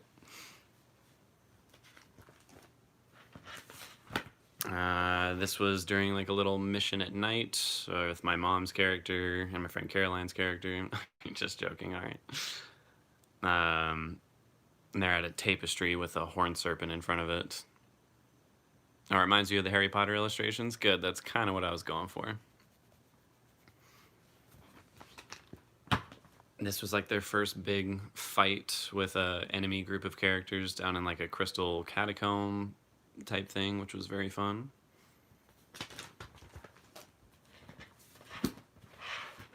This was their first Quidditch match, which was also very entertaining. Ugh.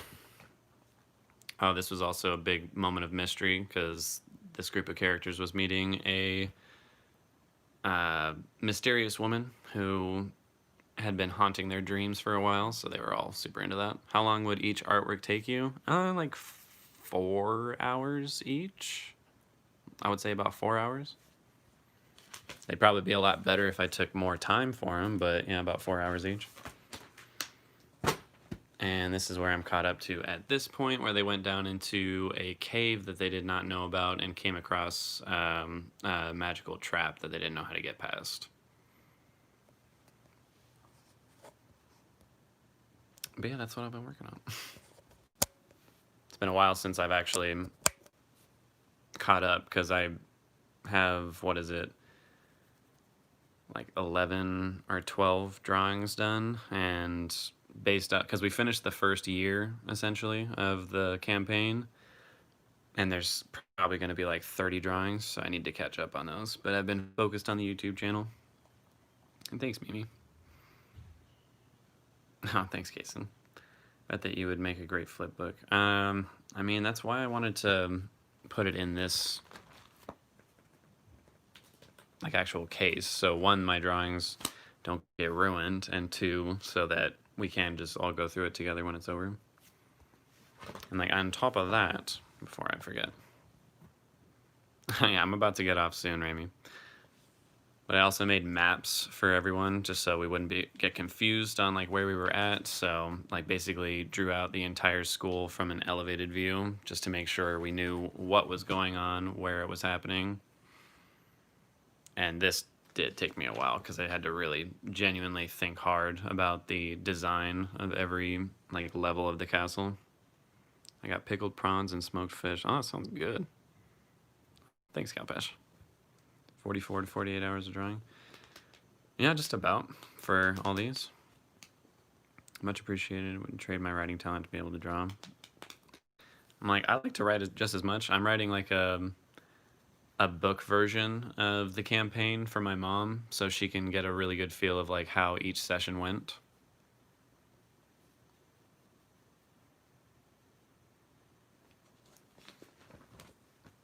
And then yeah, the Thunderbird Tower and all that kind of stuff. I still haven't finished all the maps and all the drawings, so I still got quite a way to go. Don't worry about the typos, guys. I know what you mean. And yeah, so far I've sent her a couple chapters from it, and she has enjoyed it quite a bit. No, I know you weren't, Rami. But I was genuinely about to stop here in just a little bit. Yeah, barely. I mean, my maps are fairly simple. I go for very boxy designs because I don't want to get too intense with it. Like when you're dealing with a whole castle, it gets much more complicated than I thought it was going to get. Man, and then I already showed this earlier on the stream, but this is the one that I'm currently working on, still filling it out and everything. You should record yourself drawing and sell it as a course. I don't think I would even sell it. I was thinking about doing a live stream where I drew like with you guys, just chit-chatted with you all while I finished one of these drawings, because I think that'd be fun. I'll draw the sun in the corner of the page, and then there's all the I mean, sometimes the sun needs to go into the corner of the page. I'm alone in this life. Why? I don't know. Oh, I got you.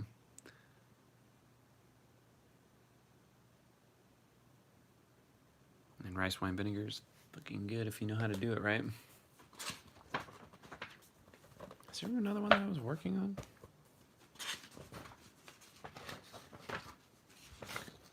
Sorry, I'm just checking out real quick. Oh my god, there's so many more drawings that I like totally forgot that I needed to draw. There's so much I gotta do. Oh well.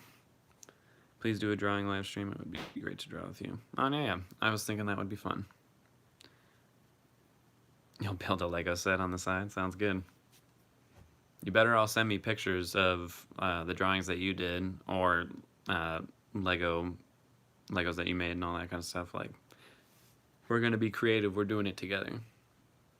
You'll write while I draw. You better send me a rough draft.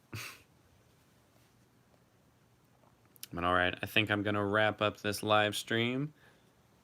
If anyone else wants to talk about something real quick before we go, just go ahead and bring it up for me. If not, I think we'll call it quits. How would we send you drawings, Lego? Just take a picture of it. Send it to my email. It's on my YouTube channel. Yeah, it's been real, Kristen.